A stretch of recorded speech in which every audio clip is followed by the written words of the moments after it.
20th, 2019, Hanson Board of Selectmen meeting. This meeting is being televised on Whitman Hanson Cable Access Television, and I hope you'll join me in the Pledge of Allegiance, which we're going to have Mr. Andrick lead. Hi, can you all please join me for the Pledge of Allegiance? I pledge allegiance to the flag of the United States of America and to the republic for which it stands, one nation, under God, indivisible, with liberty and justice for all. Thank you for that. Okay, we've got quite an ambitious agenda, but I feel very hopeful that we will get through this expeditiously and in a quality manner. So first up, we have got an interview of executive assistant candidates. Shall I have Mr. Bloss read the announcements first? Yes, in a moment of silence. Mr. Bloss, may I have you read the announcements first? Certainly. Announcements. The town clerk would like to remind dog owners that dog licenses are now available. Fee is $15 or $10 for neutered dogs. A current rabies certificate is required in order to license your dog. For questions, please contact the town clerk. Department of Public Health announced another round of EEE spraying in the area starting Wednesday night, weather permitting, and continuing each night thereafter until completed. The entire town of Hanson will be sprayed. Spraying will occur between 8 p.m. and 4 a.m. For additional information, please go to the town website at www.hanson-ma.gov. The Senior Center is hosting a barbecue with a 50s flair on September 14th from 2 to 5. Rick Ferrero will spin your favorite 50s tunes. Tickets are $5. From 2 to 4, there will be free household document shredding. For more information, call the Senior Center at 781-293-2683. Volunteers are needed on the following committees: 200th Anniversary, Capital Improvement, Cultural Council, Disabilities, Economic Development, Finance, Highway Building Committee, Historical Commission, Memorial Day Patriot Observance, Memorial Field Trustees, School Repair, and Zoning Board Alternate. Applications for appointments and info on the committee is available on the town website. Upcoming meetings: Selectmen meetings will be held Tuesday, August 27th, Tuesday, September 10th, September 17th, and September 24th, all of them at 7 p.m. Thank you very much. So, new business, we have an interview for executive assistant candidates, and first up would be Leanne Monahan. And Mary, did you want to cue this up?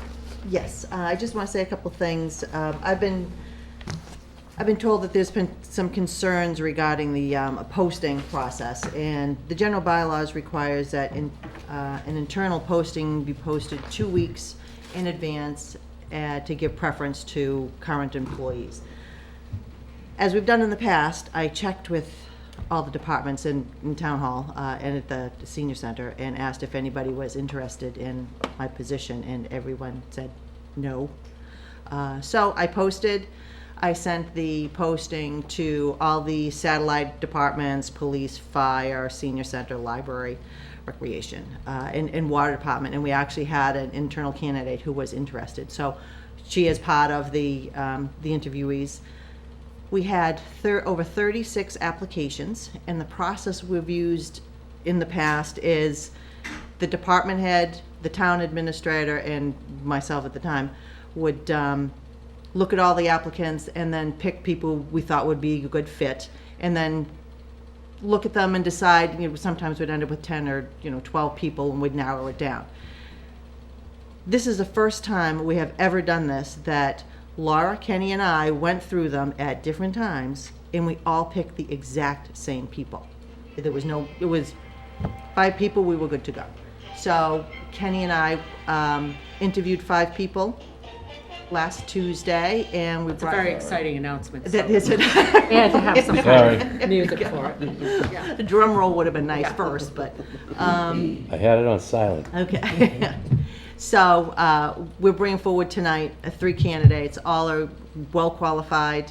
I just wanted the board to find a fit for them, because the Town Administrators Act has the town administrator making a recommendation to the relevant body, which is you guys. But I felt that the board needed to have part of this interview process, since it's a really close relationship, And I'm not going to be here, so I thought it was important that you guys had an opportunity to decide who you might, want to see, at least see the three candidates that we thought were best qualified. So our first. So tonight, you're gonna make we're gonna meet with everybody, you're gonna make a recommendation, and then we'll take a vote on it. Correct. Okay. Correct. All right. That's Okay, our desire. great. So the first candidate is actually the current town employee, Leanne Monahan, and she comes to us from the water department. Come on up. Pleasure to meet all of you. I'm very grateful to be here.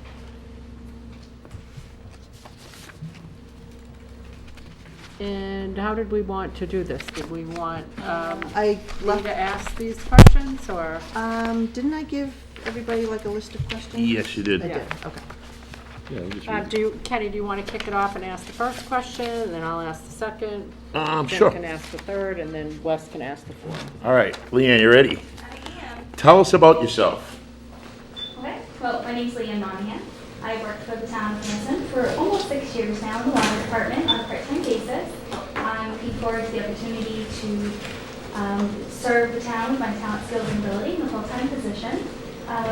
Outside of work, I have 2 children, a son who's going into kindergarten in September, and a daughter who is in middle school. I've been married 15 years to a paramedic, and I'm looking forward to the opportunity to answer more of your questions. Okay. So we're asking hard-hitting questions. That's here okay. today, I'm Leanne. gonna- So the next question, why this job? Well, in my tenure in the town, I have definitely learned that there's a lot to do in town hall, and this board needs a strong and consistent face. They've had that for a long time in Mary. I believe that I could do that job as far as being stabilization, consistency, and she left a legacy of being able to pick up and problem solve where it's needed and when it's needed, and I believe I have those skills, along with being familiar with all the town bylaws and town open meeting laws, and run, the website, and our internal financials. So I'm familiar with all of that, and I feel like it's a great fit. I love all those things, and I'd love to explore more. Okay, great, thank you. Jen? Why do you think you're the best candidate for this position? I'm the best candidate, one, because I do know I am familiar with the town. So I do think that just gives me an edge. However, outside of that, I think that I'm still the best candidate based on the fact that I have a lot of the skills that are required for the job. I've learned how to operate within town government timelines, which I have found is very difficult and can be laborsome. I come from, prior to working for the water department, I worked for 15 years inside of laboratories, which is very regulatory based. Everything is by the book, by the regulation, and that's how the town runs as well. You have your set of bylaws, you have the regulations in your guidance document. So really it does translate quite well. But in addition to that, my experience in laboratories, I was a de facto office manager. There's a lot of that in this position. I mean, not only the small equipment, managing vendors, managing personnel issues and office issues between people, being able to, smooth things over and problem solve on the fly is definitely a quality that I have, and I'm going to do really well. Okay, great. Okay, so my question, actually, I already know the answer because you made it very clear in your resume. I mean, you're leaving your current position because your youngest is about to enter kindergarten, and you think you are now ready to get full-time back into the workforce, yes? I did. I had the opportunity to take that job at the perfect time in my life. My son was 2 months old. He was born in September. I started working for the town in December, part-time.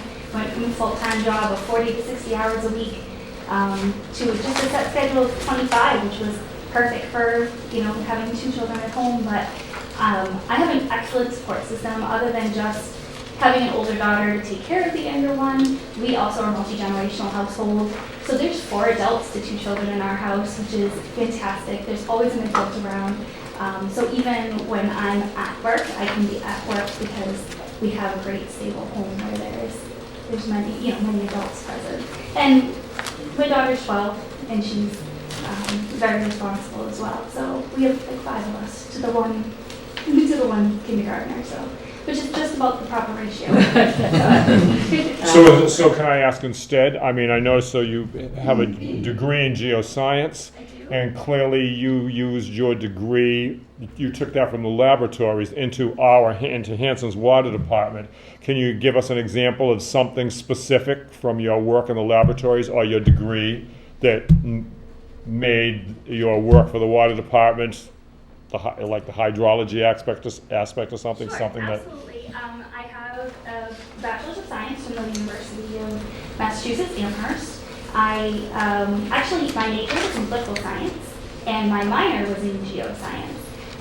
When I was at school, I found I had a love for GIS, and that was all the mapping and the hydrology, whether it was weather mapping, hydrology, all those type of things. So that's what I ended up actually getting my minor in, was in geoscience, because I enjoyed it so much. And it ended up being that lent itself to, I worked for a licensed site professional for some time right out of college. Then I worked for a laboratory in Braintree, which was more of a wastewater, dirty lab. Then I worked for a laboratory in Middleborough, which was clean water, drinking water quality mostly. And then when I came to the water department. So having those experiences stem from, because when you go to college, you don't necessarily know what you like. And I found that I really did enjoy the environmental sciences. So my background now in water quality is really what I believe landed my position in the water department at the time. I just have a unique set of skills in water quality that aren't the norm as far as operators go or as far as administrators go. So I believe that that's what had sold me. Is that what you're looking for? Yeah. Okay. It's an interesting little path. Yeah. Yeah, it's a little Yeah. different, but now I'm looking to, use a little bit more of my interest in history and political science and government. Okay, great. Well, we certainly appreciate you applying, and we can feel your enthusiasm just bursting right through there, and we appreciate that. We're going to have similar conversations with the other 2 finalists, and then Mary will be in contact with folks and let them know how we land. Great, thank you so much. All right, thank you for the opportunity to interview. And congratulations Yeah. on, impressing what I don't know what we'd call the first line of attack. She did a great job. Thank you so much.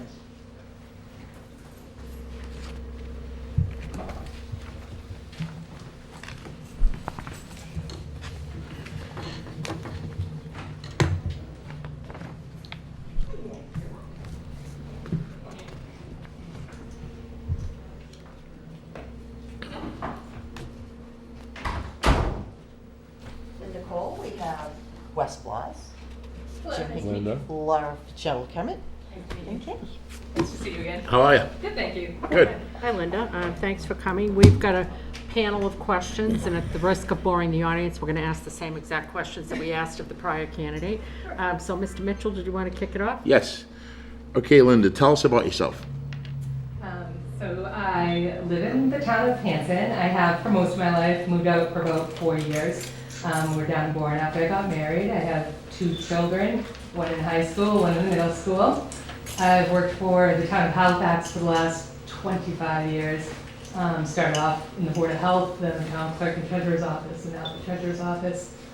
Involved with sports, football and soccer, football for my son, soccer for my daughter. That's awesome. And we're asking the hard-hitting questions tonight. Why this job, Linda? It definitely caught my eye. I'm interested in trying a new venture, possibly. It's a little more financial stability for my family than I have right now. So it intrigued me when I read the job description. And you know what you're getting into, right? Choose to go. Okay, Jim. Why do you think you're the best candidate for the job?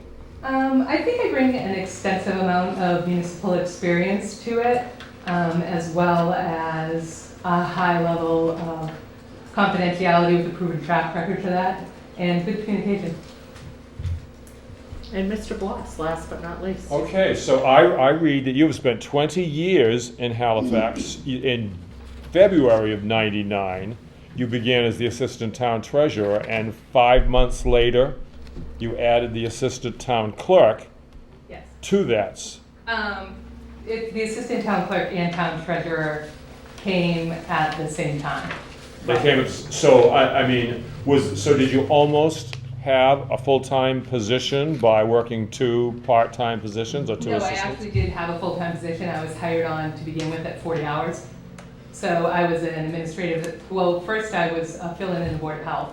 And then when I got hired on regularly there as a regular employee, I went on as full-time as an administrative assistant in the town clerk treasurer's office. That was one department over there.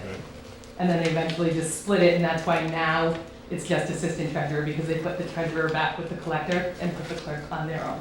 So does that explain why you're considering leaving your current position to come here? Because at the moment, are you part-time? I am part-time, well, I'm 32 hours. Okay.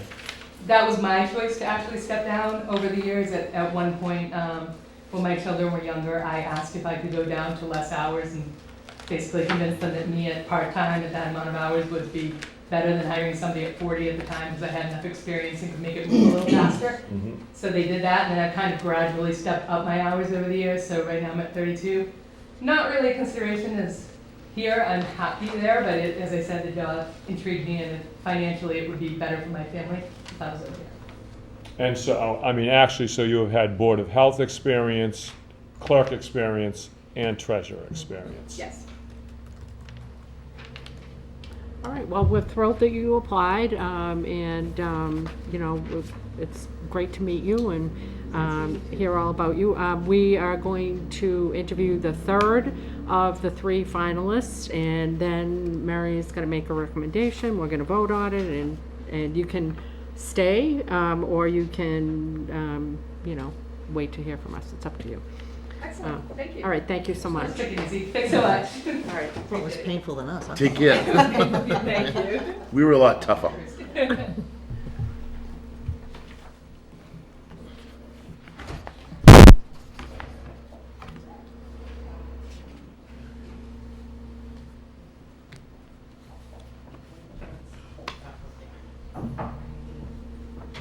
Yeah, ready, yes. Screen gets in. We have Wes Bloss. Jim Hickey. Very pleased to meet you. Chairman Laura Fitzgerald Kemet. Nice to meet you, ma'am. And Nice to meet you again.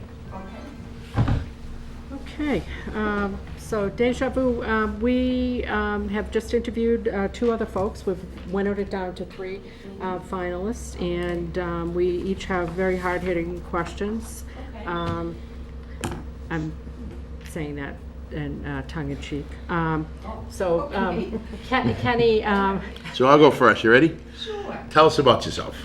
Okay, not in the detail I did last time. A little shorter, but you Yeah, can go to a okay, little so detail. I'll abbreviate, because I know I couldn't drone on, but when I was a younger person and I was first married and had a little girl, I decided that I wanted to get into a professional career, something that would be worthwhile having her in daycare. So I became a paralegal. I had certification. I went through school. It was a 1-year program. And after that, I worked for legal services. I don't know if you all are familiar with legal aid. So I was initially the office manager, and then I was selected under grants to represent low-income people for federal disability benefits. So I went in front of administrative law judges to argue the case, but oftentimes I would write memoranda in support of benefits and elucidate their medical history so clearly and show how they met the standards or the criteria that a lot of those decisions were on the record. After that, I thought that I would like to, see the criminal law side of things, so I went over to Natick Police Department, and I was in Natick for 9 years. And I became the executive assistant there, and I did a variety of things. But one of my primary duties was working with the police prosecutor, preparing cases for court. When it came in, if people were being held, I had to make sure all the proper documentation was there and make a determination whether or not it was perhaps a dangerousness hearing. Also worked on immediate threats when people came in, sit down with the prosecutor and talk about that for people who shouldn't have driver's licenses, and also did the processing, all of it on the backside. He was the face in court, I was behind the scenes. I also helped the police chief on some special projects, and at times he had me talk to the press when he was trying to avoid them. Well, in certain instances where it didn't require him, Susan Warner called it once, and he just, what she was asking for, he wanted to stay away from it involved. Yeah. Something. No good could come from that. Yeah, no. So I dealt with her.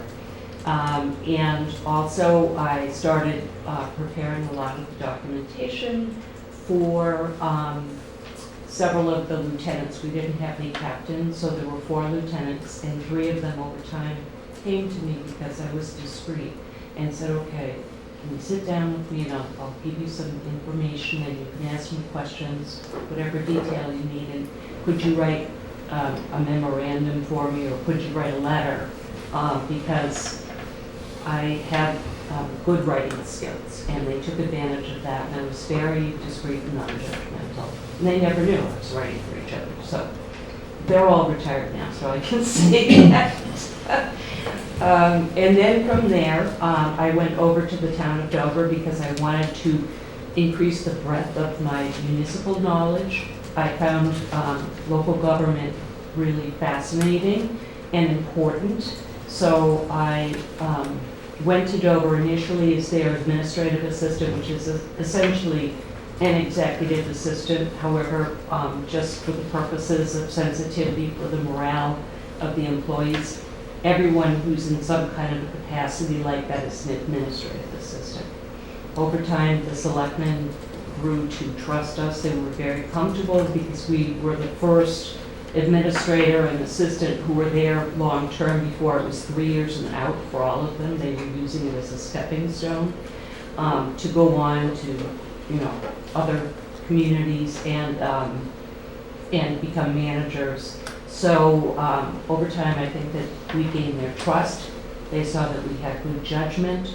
We saw that we were working for them. We've always deferred to them, but if they wanted to be provided with advice, we would be happy to assist them, or if they needed information to help them in their decisions or their actions or activities, then they could come to us. And so because the workload was burgeoning in our office, a decision was made, and also because I was doing work that was, I'm sure like Ms. Marini, that was well above, the usual expectation for an executive assistant in a selectman's operation.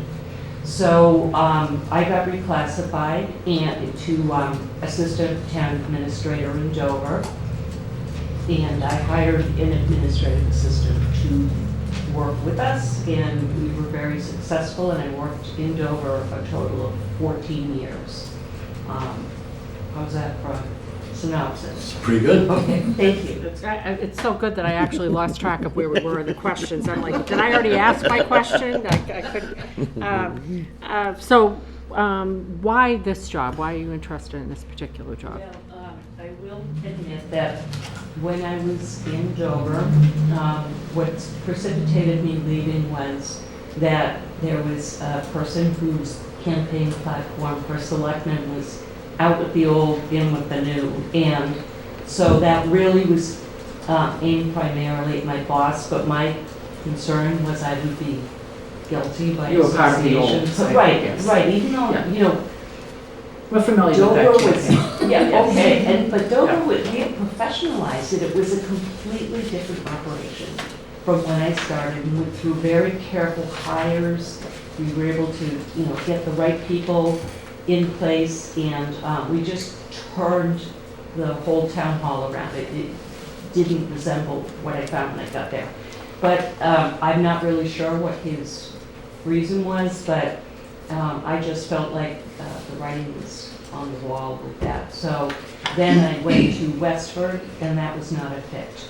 It was just, it was represented to me as something, number 3 in manager form of government with selectmen, and it was purely clerical, and I was bored to death. So I just said, I'm going to cut my losses. I want to look for a real executive assistant position where I could dig in and get a lot done, because I like to work. Come to work because I get paid to work, and I have a good work ethic, and I like to make things as good as they can be. Okay, all right, fabulous. Jim? Why do you think you're the best candidate for the job? I don't know, because I don't know the other 2 candidates, quite frankly. So I don't know. I can just tell you what my skills are. I have a broad range of skills and experience, you know, from being an administrative assistant to becoming an assistant town administrator. And honestly, I read some of the minutes, and I noticed that Ms. Marini essentially was performing a lot of those functions even as an executive assistant, because she would, in meetings with the board, she would provide you with detailed or information that you needed. So I thought, for me, that it's all the same thing, different titles, but really a lot of the same job duties and responsibilities, which I really thrive on. So. Russ? Well, first of all, you've explained very clearly why you left your current position, and you come to us highly recommended. So my only concern is that I had to go on Google Maps. Where is Norfolk? And I found it, and it's like, okay, well, if I was going over to Good Samaritan, then I'd go further than that, and I'd go past Gillette Stadium, and it's like, this is great until the snow flies. And then I'm just curious as to, that's an awful long commute. I had a 4-minute commute. I worked in Hanson my whole life. So it's like, No wonder. what's that for a commute, and?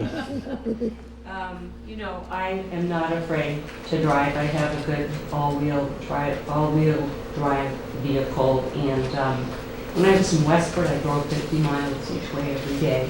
It took me about an hour. In this case, it's 30 if I go, I believe it's on 106, but I've been going sort of the longer route, which I'm not sure if it's quicker, the 2 times down 495, and then cutting through the Bridgewater. So for me, it's not a problem. All right. All right, fantastic. Thank you very much. So, Mary, at this point, I think we're going to turn it over to you, and would like to hear from you what your recommendation is. Well, as I said, I wanted to bring all 3 candidates in to get a feel for the board. It needs to be a good fit for the board members, since I'm leaving. And I didn't want it to be that, well, thank you for picking somebody and leaving us at this. So as long as the board is comfortable with any of the 3 candidates, as I said, everybody brings something different to the table, with Leanne already knowing all the players in town, and Linda having background in the town clerk's office and being a town resident. You know, she has some input into the town, and Greer comes in with having the same background that, you know, I've been doing for the last 21 years. So, you know, my recommendation would be for Greer. She would be able to come in and just do the job with me for my short time here, and be ready to set up for another town administrator who will be coming in. And we asked her about this, how she feels about starting a job with not knowing who the boss is going to be. We asked everyone the same question, but it does not seem to be a problem. She can work with anyone, and I've done a little background work on my own to get some information, and she was highly recommended. Yeah, I mean, I'm extremely impressed with all 3 of the candidates, and would feel comfortable literally with any one of them doing the job. I tend to agree that I think Greer is a front runner, but I'd like to hear from you guys what your thoughts are. Well, I'm sorry. I'm sorry, Kenny, if I could go first. Yeah, because- absolutely, good. Thank you. You actually sat in on the interview with these 3 ladies. this is the first time, and I can only speak for me, but this is only the first time that I've met all three in just reading their resumes, which I thought all three were excellent, and it was crazy that you guys all picked the same. I'm not going to abstain from voting, but I just think it might be a little bit more difficult for me to vote where I've just met, these three ladies, and I'm really looking to hear, Kenny, what you have to say and what Mary's already Yeah, said. so the vote that we would take right now would be on Mary's recommendation, so we're not necessarily voting on an individual candidate. So we're just supporting Mary's recommendation, so that's what the vote would be, so you're not voting, like I said, on any candidate. I was just impressed with all three of them, I really was. I mean, Mary and I, we started at 4, and I think we got out here at almost 7 o'clock, and it really wasn't what I expected. I left there going, this is going to be really tough, with all three of them. So they all did a great job. Like Mary said, they all bring different backgrounds. You obviously are, having that position, that background in that position, is going to make you a little bit of a front runner, in my opinion, But like I said, if you looked at us now and said, sorry, I can't take the job, we would still be fine with the other two candidates. Yep, I So agree. that's just my opinion. I think, and I did not have the opportunity to interview any of these guys. I reviewed the applications, and I let Kenny and Mary know who I thought would be, well, I let Mary know, and then Kenny let Mary know, and then Mary said, boy, you guys, we all picked the same, like, top 5 people to. Which I thought, by you the know. way, was crazy when Mary told me Yeah. that. Yeah. Because I had no idea. Well, it was you just know? based on, I really was looking for somebody with municipal experience. And we Right. did get a fair amount of the applicants that I think saw administrative assistant and thought, well, I can do, what's the difference between a town administrative assistant? Well, there's a heck of a big difference. So, in my mind, I'm honestly actively in my mind thinking, what other openings do we have for the other two lovely people who I think would be excellent here? And I'm trying to think of, what we've got. In my mind, when I think about Greer, what I think about is, look, I don't want us to ever be in a position where we need to have another interim town administrator. I'm hoping this is the last time we ever have to do that. But if we don't, I think this woman could step right in and do the job. And that, to me, is what's compelling. But that's just me, Well, that also just brings a question that I know I've just been sort of floating in the back of my mind, because you have obviously just gone through this. You went from an administrative assistant to an assistant town administrator, which you've been for the last 9-10 years. As an assistant town administrator, assistant town administrator. And I do know that Mary has told me a couple times when we discussed the revolving door that we have suffered through here, that the one town administrator that she thought was really actually successful, and then he ditched us for richer grounds. Yes. But he was an assistant town administrator, the only assistant town administrator that evidently the board actually hired to be a town administrator, and he actually performed well or too well or something like that. So there is a part of it is going, do we ever see down the line turning the administrative assistant into an assistant town administrator, like Mary's position, which has been up until now, what's your title? Executive assistant. To the Executive board, assistant. the executive assistant to the We board of have selectmen. had this conversation. No, I don't know if we've officially had, No, it, okay, sorry. I've mentioned it to Mary, and you've got strong thoughts. But I think what you basically said is, if we get a strong executive and a strong town administrator, we're good with the current staffing model. But I hear what you're saying, because there's a part of me that says, should we be doing better with succession planning? Should we be, not, again, that we want to plan for the town administrators to be a revolving door, but, in reality, similar to what Greer mentioned, which is that sometimes that is a position that people use to move on to other positions. And so I think part of it is maybe inherent to that particular position, that you're not going to get that longevity, that we would all hope. That 14-year, longevity is like amazing. That would be, wow, what would that be like? You know, I do think it's something we need to talk about. Unfortunately, at this point at this juncture in the Tonight, I know, road. not tonight. Yeah, we don't have that as an option, so. I mean, all three candidates just impress on their, I mean, longevity sounds like a terrible word, but I just suppose loyalty. That after what we've been through, Commitment. that we have three people here who have committed to towns and stuck with them for a serious amount of time. And we would be dead in the water if we didn't have Mary with 20 years in the town. We wouldn't even be, well, anyway, so I won't continue. We don't want this meeting to go on forever, do we, Jimmy? No. No, we don't. Jimmy has to get up at 2 a.m. to go to work. So it's like, but I mean, I do say all three, but I suppose I would say, if I'm thinking ahead, then I'm thinking that Greer, there is that possibility that with time spent in Mary's position, you know, when disaster strikes, we might not have to do a search. I just want to say, don't be scaring her, because I because think when I got her application, I looked it over. I'm like, maybe I should call and let her know that the town administrator's position is open, because she did ask during the interview, you know, do you have any questions for us? And she said to us, well, what happened to the previous executive assistant? And I said, no, your Little question did is, she know she what was looking happened, at her. what happened to the previous town administrator? She said, no, I know what happened to him, but what happened to her? I said, I'm it. And the look of horror on her face is, you've been doing this both jobs.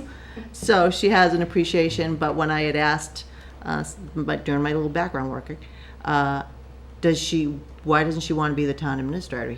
Because she doesn't want the town administrator's job. I said, she's a very smart woman. Yes.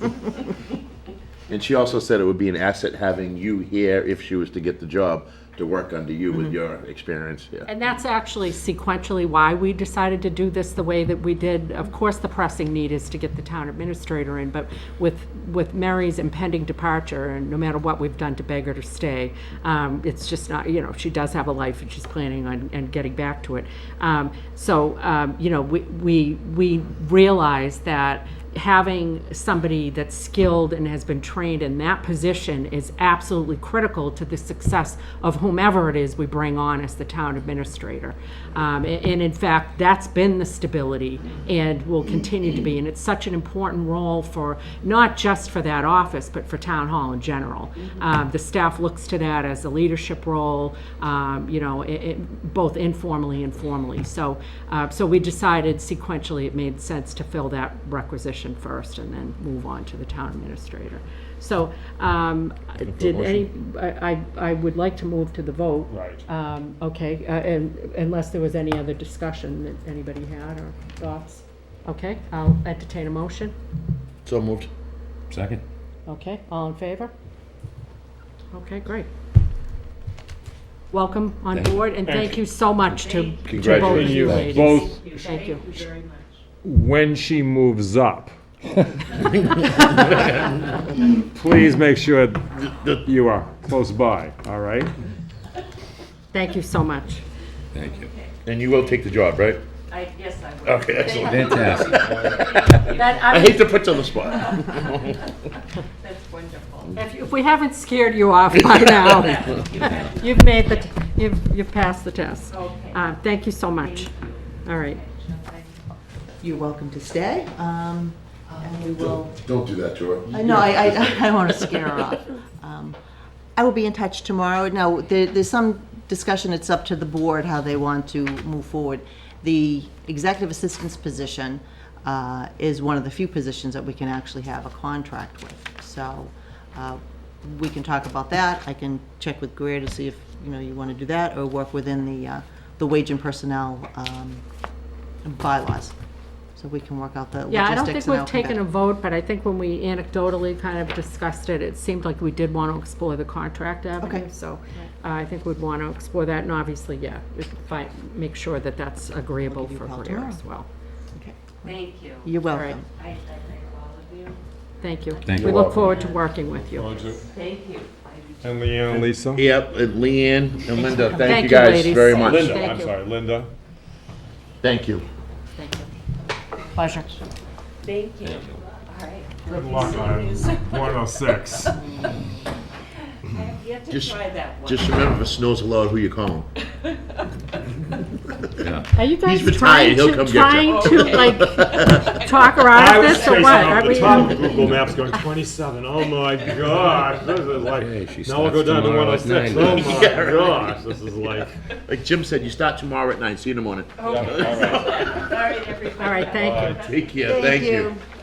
Okay, next on the agenda, we have got interviewing recruiting firms. And with us tonight, I believe, is Municipal Resources, Inc. And just for clarification, this is the firm that we will use to do a search for our town administrator position. So, Mary, did you want to cue that up? Yes, I will go bring Well, I that. didn't know if you wanted to talk about process before we brought them in. Okay. What I did is I sent out 5 emails to various firms to solicit proposals. We received 2. One is from Municipal Resources, Inc., and the other is from HR Gov. They will not be coming in this evening, but we will be at least meeting with Municipal Resources, Inc. and with them. So the plan is, whoever we choose, they will move forward with the hiring process for the town administrator, which will, and I'll let them explain how they work their magic. But they will be soliciting town administrators by advertising, meeting with the board to see what it is that the board is looking for a town administrator. And this process may be a little more expeditious than just having the search committee do it. So hopefully this is something that the board will appreciate when they make their presentation. And I believe one of the things we asked was that the department heads be part of the process, just so that we're getting a 360-degree perspective on skills and abilities and all of that. Right, Okay. right. All right, great. Okay.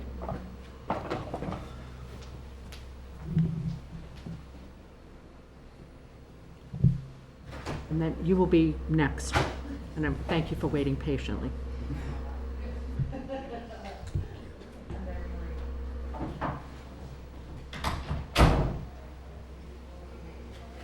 after him, Bob. Maybe after him, Bob. Curran. Yeah, that's a good idea.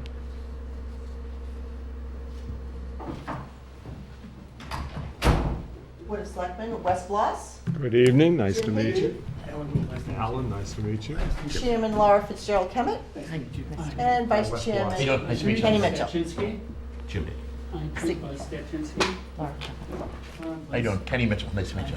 That's why I had them introduce themselves. It's the Stepchinsky. Right. Gould is easy. The Gould is easy. Okay, well, thank you for joining us this evening.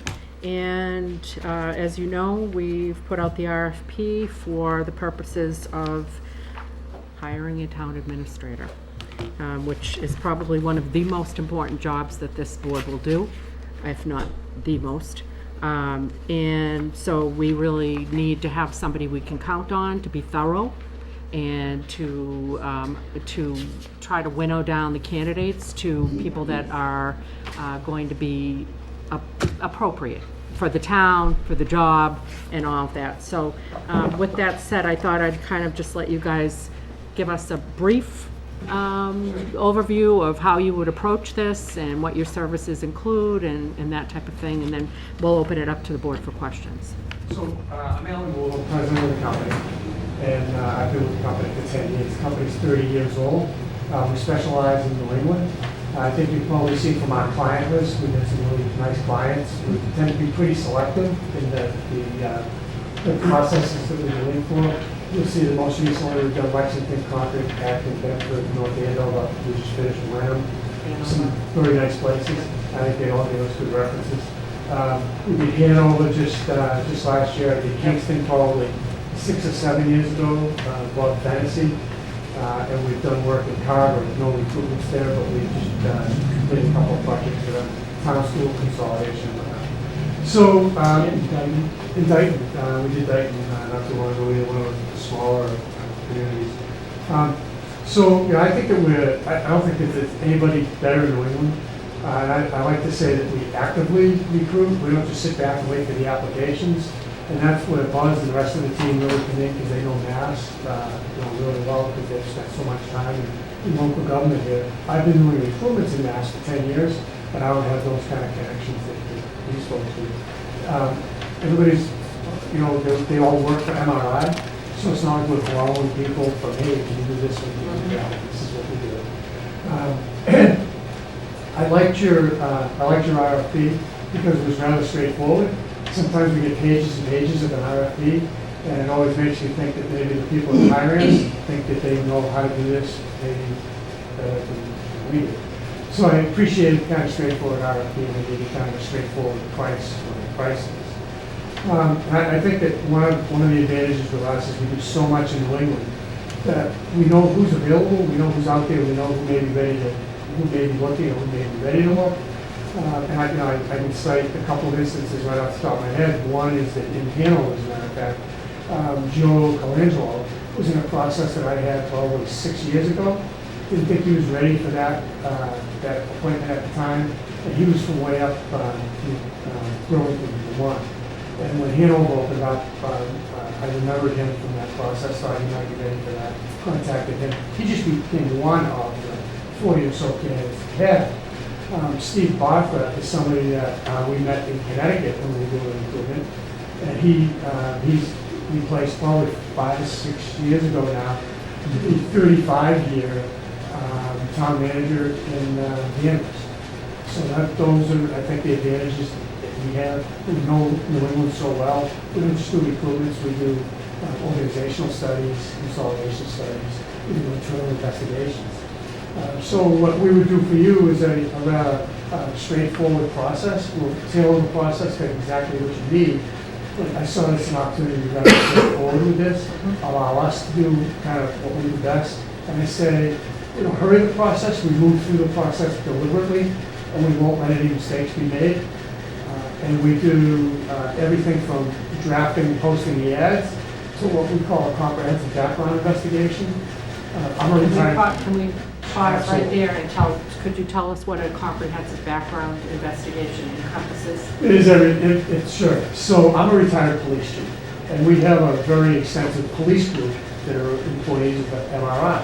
So we do all of our own backgrounds. So that includes a complete financial workup. You'll know how much they owe, when they've been late, how much their house is worth, virtually. How far back do you go on any? On employment? Yeah. Pretty much to be relatable. So it really depends on their trajectory, so to speak, what their resume looks like. If there's been a lot of bouncing around, which is unusual that they would make it to the end of our process, because that's really key to us is their tenure. Yep. So we go back through, let's say somebody was a town manager, 15 years ago in the community, and they had 3 jobs since then. We're going to go all the way back. Okay. We do a national criminal record check. We have access to that data. And when we do the background, and this is something I learned back in the day as a police commander, people can give you references. And we don't really care about their references.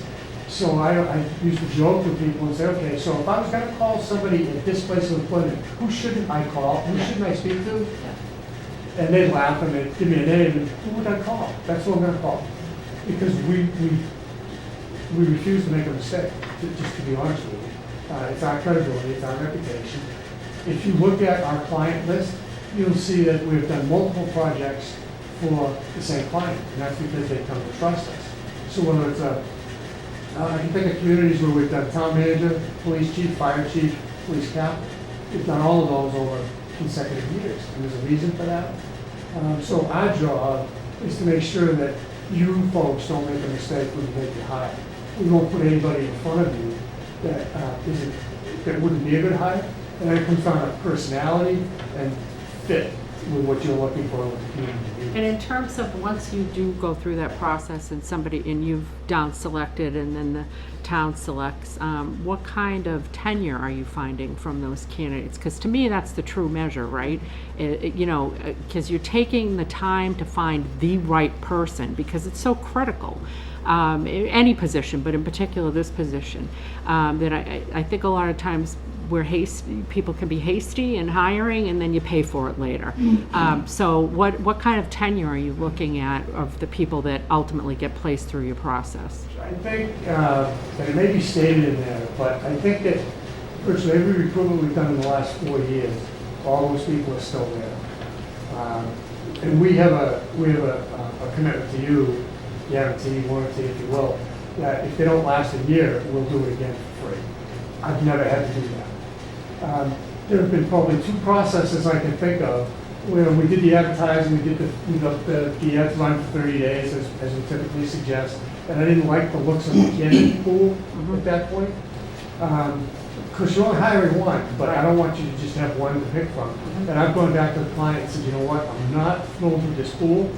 Would you authorize us to extend the advertisement? And we'll extend it again for another 2 weeks, maybe 3 weeks. Bring some other people into the pool, and then we'll move forward with the process. Because we don't want to rush this. This is a very big, you said it, this is one of the biggest tasks that you'll have to do. So we'll make sure that we don't rush through it and that we're comfortable. I can think of one recruitment we did for a fire chief position up in New Hampshire, where they made their pick, and we did a background, and we dug really deep because there was just something in there, and we knew somebody that this person had worked for. It was kind of a distant connection, but we leveraged it. And after I found out what I needed to find out, I called the chairman of the board and said, if it's okay with you, I'm going to rescind the conditional offer that's been made to the candidate, and we're going to keep going. And they authorized me to do that, so they didn't have to deal with any of that stuff. I took care of it. And so that new fire chief has now been there about 4 years and is the acting manager at this point. And how important do you think the input and participation of department heads and that type of thing is in the process? And who else do you see getting involved in that process to make it the most effective process possible? So one of the things we do is we open up an email address that is specific to this recruitment. So this would be Hanson Town Administrator Recruitment at mrigov.com, and we ask you to publicize that in the papers, and that allows anybody to provide input that comes directly to the team. So that helps us kind of frame what the issues are. We'll hear from people kind of all over the place on it. Just helps us gauge the atmosphere a little bit. But you know, very often, the first thing we would do is start off with individual phone interviews with each of you, so that we can get each of your perspectives. If we do that in public, sometimes people don't really say what we need to hear, because we want to be honest about it. And then we can interview department heads, select department heads. We've done group meetings with department heads. We've done one-on-one meetings. We've done vision sessions with the community. The library may host one. We'll come in and invite everybody. Might be one in the afternoon, one in the evening, on the same day. So you know, people that are at work can hit the afternoon. Drill down a little on that. Like, what's a vision? I'm kind of liking this. So it's when the community is invited in to speak with us. And there are 2 ways we can do it. Like in Hanover, for instance, I spent the day there interviewing department heads, and then they had a special town meeting, and I went over and they gave me a room at just off the gymnasium at the school, and it was what I call the listening sessions. So anybody could come in and talk to me, and it would be one-on-one. In other places, like in Concord and Lexington, there were forums. I won't say they were hosted by the board or the council, but they were set up through the town. And like the library, you do the senior center, those are 2 places that. So they facilitated you to have a place where that could They gave us the happen. place, Okay. they put the Yeah. notices out there, Yeah. and then we showed up, and then we lead the discussion Okay. of gaining input. Sometimes people want to do a one-on-one, and if it's a public session, public listening session, people can still send us their email. So at the end of the day, you were able to say that you had community input for this process, and that's really important to you folks. Yes. As the elected representatives for the residents. Okay, that's Yeah, great. If I may, Oh, please. the ones that I've led, I typically start off by asking either the public or the department heads, you know, what's the profile of the next manager? What would you like to see? Now, having in mind that the departments don't pick their own boss, Right. nevertheless, I'm interested in hearing what they have to say, and the same thing with the public. In fact, some of the more lively sessions are done at the senior center right after lunch. You get a big crowd. Wow, okay. And people are, they are just, bubbling over with enthusiasm. So we've had some lively sessions at senior centers. And we ask, what are the challenges? What do you see the challenges for Hanover next, Hanson for the next 5 years or 10 years? What's important here? And we'll hear, traffic. We'll hear residential growth. Right. We want more commercial Yep. development, or parks and playgrounds. So we'll hear quite a bit of information, and that's good for us. Because as we do the search, for your next town administrator, we'll have a good idea of the fit. And those interviews with you folks and the information we get from others, that helps us also develop the essay questions that we send out. So Right. based on that information, we do the ideal candidate profile and challenge statement, and that informs the essay questions that we send out. So this is all just building for us. Then we do our phone interviews, and that's where at least 2 of us will be on the phone. And I always drill down to the competency into every place that they've been along the way. Why did they leave? I like to follow that. And then Buzz or Bob is on the phone as well, and they may get into some more technical local issues. And when Buzz talks about challenges, that's critical because every community, you all share some basic challenges, but every community has some very specific challenges. And if we can find candidates that have demonstrated success in those areas, that's all the better, right? And that's part of that matchmaking we try to do. So you're really getting a holistic view of this person. By the time you're recommending, at whatever the number of applicants that we agree upon, you've really vetted these guys. Yeah. Just in the phone interviews, one of the last questions I'll ask, if it's not asked by Bob or Alan, is if we were to Google you, would there be anything embarrassing that we would find? Now, bear in mind, we've already done that. So we kind of set them up. We have somebody in the office, the recruitment coordinator, her name is listed there, Elizabeth Mensinger, and she does all of this behind the scenes. So when we do these phone interviews, we've got 2 or 3 page sometime document of every time they've appeared in the press, any issues that are out there. So we'll say, any baggage, and then, somebody will inevitably say, oh, no, there's nothing, and then we can say, well, how about this? Ouch. Oh, so they might be a viable candidate, but they need to explain whatever it was that happened. Sure. And because I don't like surprises. We don't like surprises, We so we don't get surprised. We don't want to be surprised. Yeah. We really don't want to be surprised. So you're not Googling me though, right?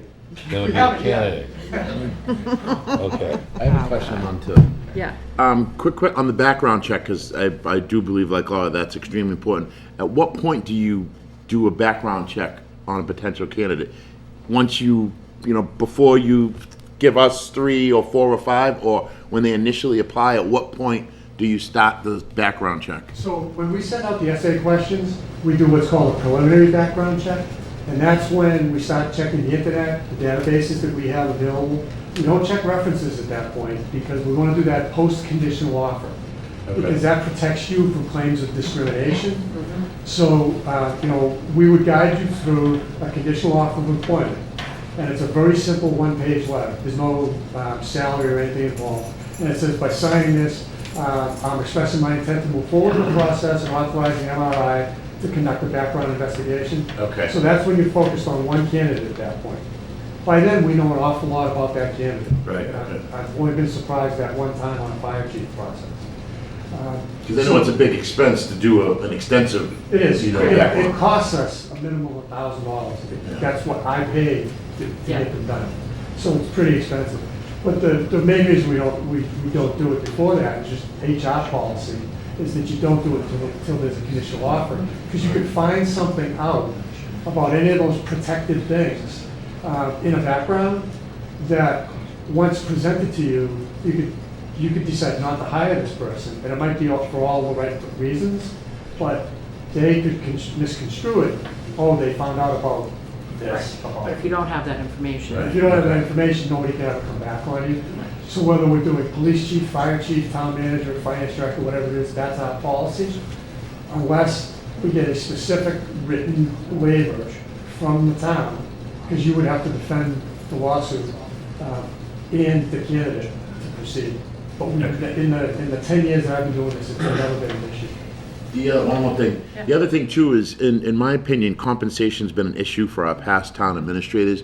You know, if you guys were selected, at one point, would you guys sit with us and give us your opinion regarding compensation? Do we need to increase it? Well, I know we need to increase it, but where do we need to be on an average to be able to get that right? And to be clear, Town we've asked our administrator. town council this, our labor council, we have asked them, but we would like. I would like to hear it from them, Yeah, or we their would like to hear experience from on you. So we have access to a lot of wage and classification data. So we would take a look at that. I think I know where you are now as far as salary goes, and you probably need to be a little above that. We are hearing that You're being too consistently. kind. Yeah, we're hearing that consistently. So, you know, it's all competitive. So Yeah. at what you're paying, you can get someone. But. Are we going to get the right person who's Exactly going the to right way. stay? You can because- get Yeah. so somebody. when we talk We don't about- want to just get somebody. Right, right. So we would want to get you to a salary that makes it, we don't find any flaws with this town like we do with some towns. That's one reason that we're sitting here in front of you tonight. Well, we appreciate that. Well, I mean, Now I question their background. So you vetted us and we made the cut, we made the cut. well, yeah, I mean, Okay. yeah, it sounds silly, but it Yeah. kind of does. Like, we know Okay. what we're walking into. Yeah. And we kind of price accordingly, if you will. Yeah. If we think that there's going to be a lot of pay and we still want to do it, then the price is high. Okay. So we know that you've had some instability here. Mhm. And I don't really think that that's the fault of the governance. Every community has some issues, and they think, oh, we're terrible, you know, because of this or that. Let me tell you, we know terrible. Yeah. And Hanson is not it. So that's one thing that makes this a nice place for candidates. So then you have the money. And, you know, the Concords, the Actons, the Lexingtons, they're paying $200,000.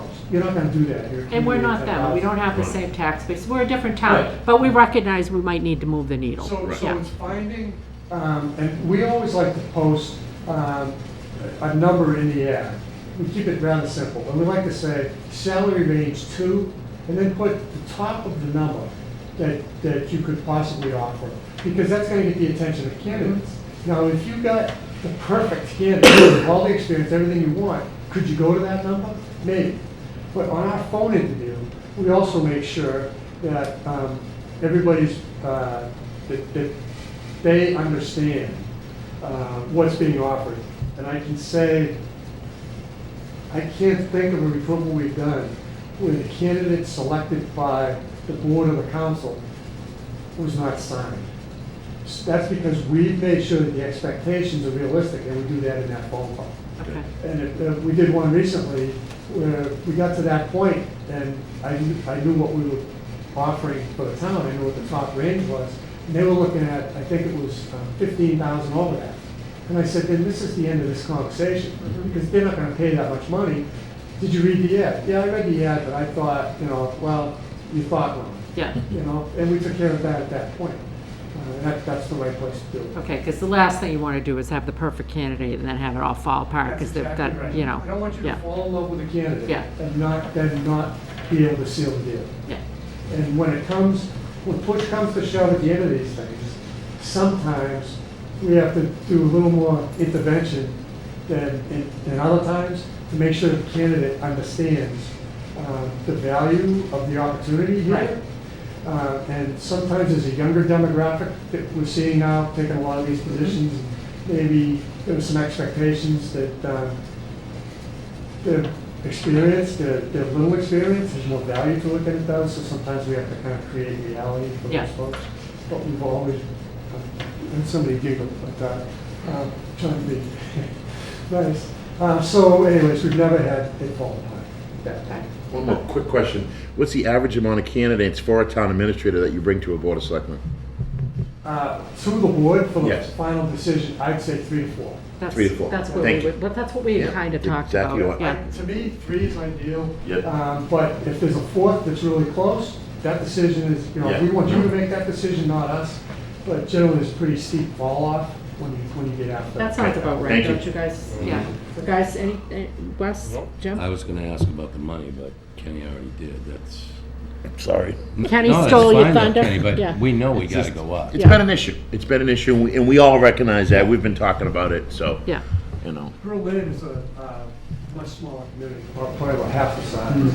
And I think that they advertised at 150, which we see was a lot for Berlin. It got a good candidate pool, and because of that, I think that they got an experienced town administrator from another community.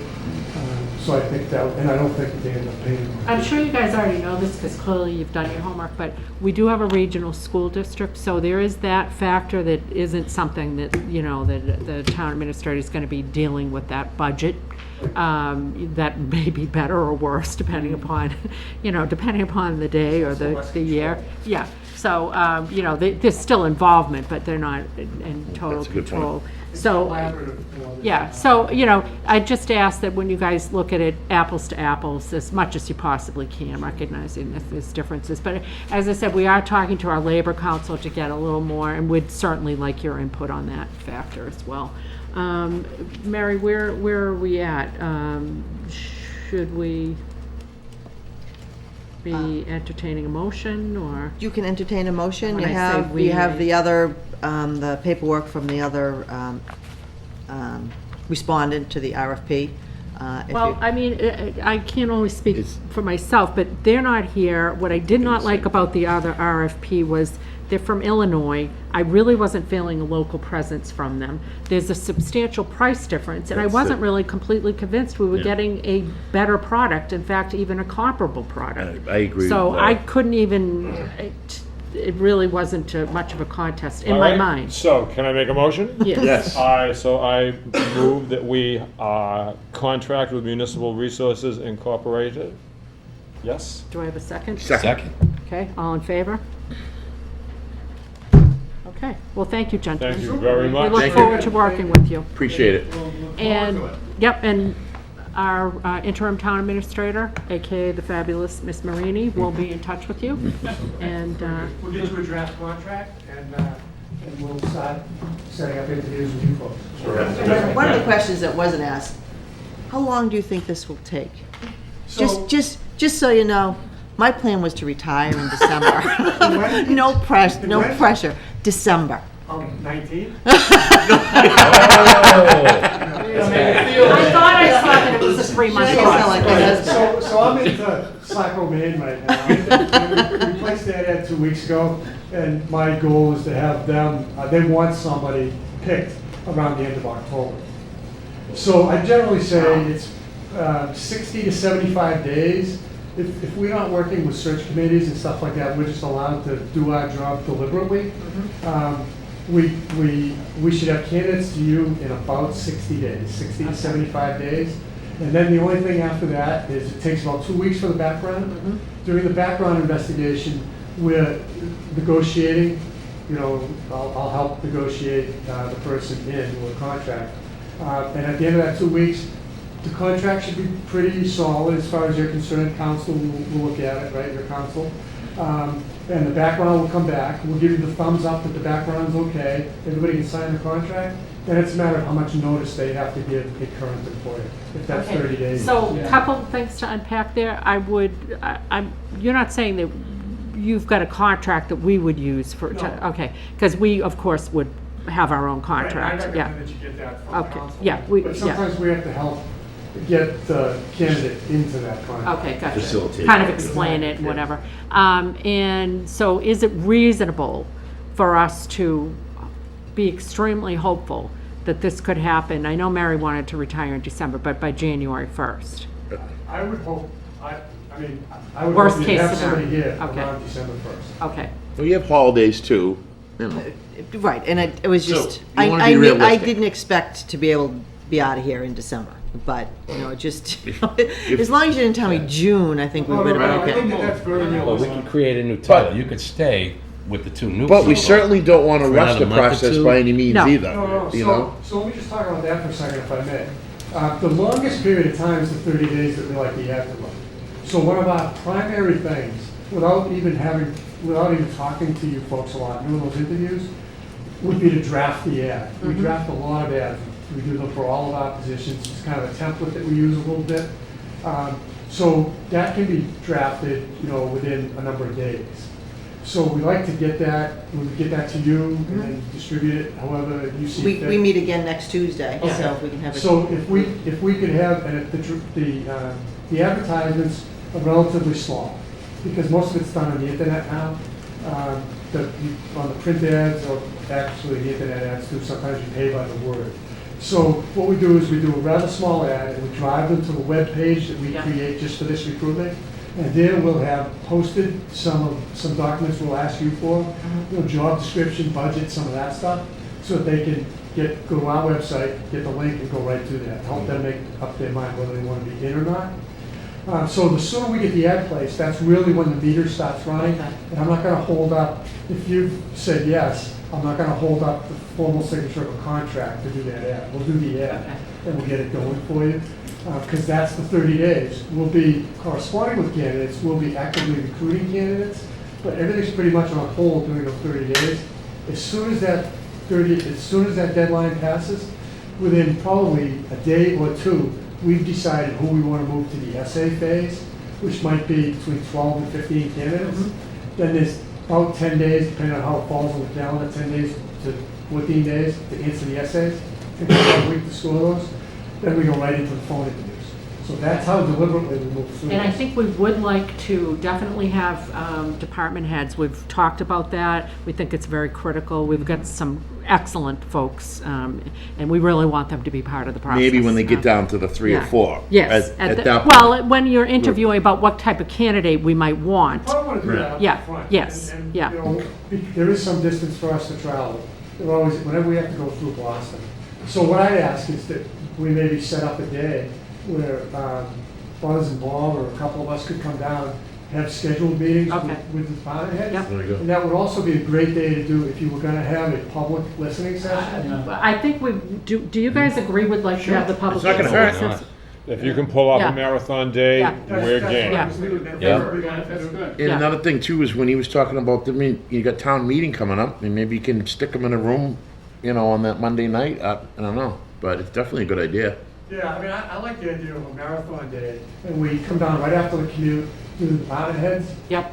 And then an afternoon session, for the public, or even a morning session with the senior center, however that works. Okay. With the seniors. And then in the evening, if you could kind of help us get one sponsor. We can for absolutely the help evening, facilitate that, then- yep. Then they'll be going back after the commute. Yep, that would be great. And then in the interim, you'll set up time to meet with us or whatever, Probably by phone early on. Okay, yep. So, because we want to build what we call an ideal candidate profile and challenge statement. It's just one more thing that we put out there for the candidates, so that they can, it's like a long version of that. Okay. It talks more about the community, and they can, that way they can evaluate, they can self-evaluate a little bit against what we're looking for, and it helps us, all those interviews we're talking about, helps our filter when we're looking at the resumes and then we're reading the essays.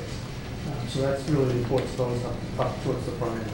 Well, I'm excited. I'm really Excellent. looking Thank forward to you. working with you I like guys. the vibe already, so. Yeah. But just a few more things. Were you thinking of having any kind of screening committee or search committee or? No. No, We we report just don't directly? feel that time would permit it, and that's why We we already like. tried that. That's why we like the public input part, because it's almost the best of both worlds. It's not going to impede the process, but it's going to be inclusive of people's opinions and values on what it is that they think we need to be looking for. So I think that's wonderful. And if I was gonna design a process, that's exactly how I do it. And I probably do 15 myself, just in New Hampshire, and that's, all those processes look like that. Right. So if there's some key people, maybe not department heads, but, like a planning board chair, or conservation chair. Yeah. Board of, people you think that should be listened to, should be Yes. contacted directly, we'll do that. Okay, fantastic. We find, or, senior members of the community, former board members that you think would have valuable input, happy to speak. We'll put out a general invite, but as you've mentioned, we'll queue up a punch list of people that would really like to make sure that they're there, and then hopefully other people Anybody will else chime can come, in. or they Yeah, can submit input via the email. okay, Don't great. you gentlemen have a long commute? Do we have a long commute? I came down from the New Hampshire. Good night. Oh, I get it. Yeah. Thank you very much. You're welcome very much. Thank you very much. Thank you. You like that? I like that. Thank you. Thank you. Yeah. Thanks. It's a pleasure meeting with you. Pleasure. Take care. Looking forward to Thanks, working boss. with Got a place to you. go. So I will contact you Yes. Yeah. New Hampshire Seacoast also. so much. Just gonna drop my Coming card down. on you. I think you already have all my contact info. Next. Great, excellent. Okay, Sorry, I tried. I know. All right, thank you, guys. My pleasure, we may have mine. Mr. Andrew, thank you for waiting extremely patiently in the wings. Great. And with that, I'm going to queue up Zev Andruk. He's going to present his proposed Eagle Scout project. So take it away. And my understanding will be roughly 5 minutes or so? 5 or 10. I'm Okay, going to keep all this right. short and sweet. Don't Okay, worry. great.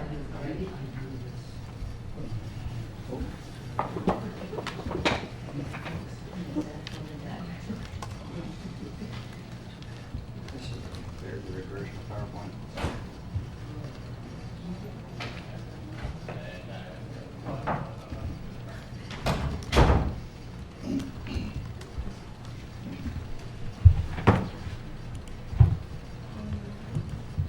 Well, that was good. They should make it back to the New Hampshire seacoast in less than 2 hours now. He says, I've been thrown out of better places than Hanson. That was very That really- smooth. that was- Very, very- I'm sorry. I figured Mr. Hickey would Your appreciate that bedside comment. manner That could was use a cool. little help there. It's like, here's your hat. As long What's as your I'm- hurry? As long as I'm in bed before they get home. Oh, my word.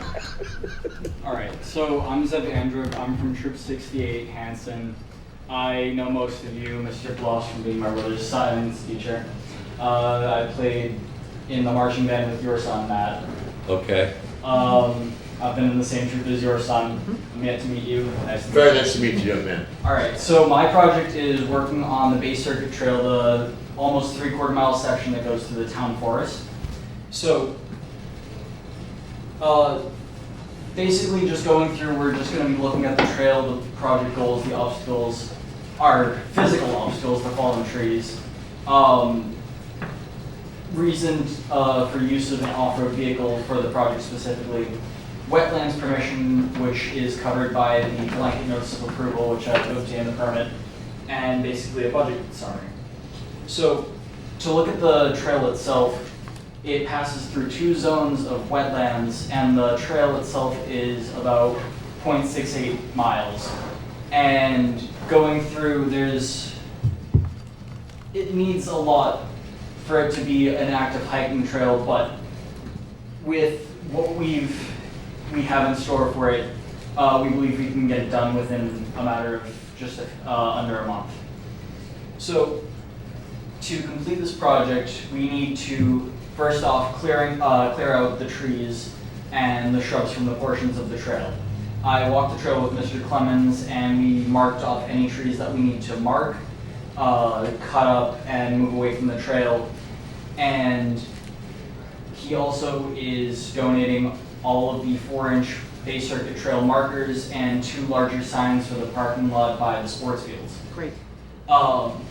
So this project itself is basically just reclaiming an entire section of the town so that it has an entire lap around the town forest, making ease of access for any town employees or the fire department. And again, this is all on town-owned property. Yes. Okay.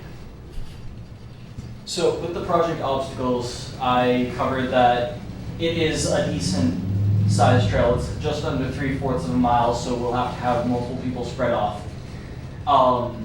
And with the equipment load, as I'm going to go over in a later slide, we are going to need use of a small ATV to move equipment and anything like that. Worker management, I have about 15 people ready to go for the actual project, and I found 5 adults who'd be willing, And then I have others from my troop who are ready to go, so we have plenty of supervision for all workers. And with most of the materials being donated, the project budget only comes up to just under $200, which will be allocated from a scrap metal. Yeah, didn't you collect this weekend? Were you collecting, or was it somebody else?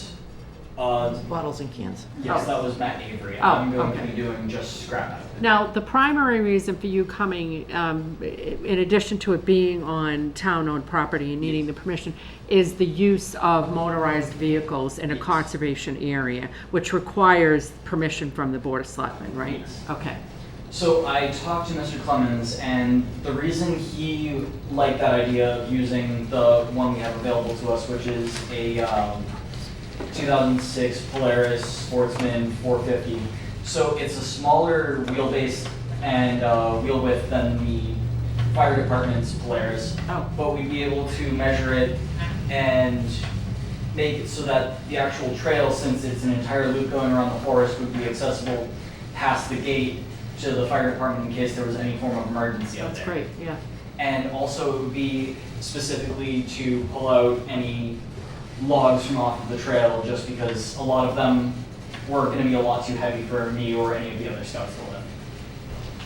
Which actually gets us right into the fallen trees. I have a few pictures of the fallen trees, overgrown shrubs. Are you familiar with greenbrier? That's that apple-shaped leaf that is really prickly and everybody hates it. Yes. Yeah, so that's one of our main issues going out there. We are allocating some of the funds to extra work gloves for anybody who's actually working in this project. And I'm also going to be reaching out to Mr. Clemens' assistant about liability waivers, so the town wouldn't be liable for anything that happens out on the trail.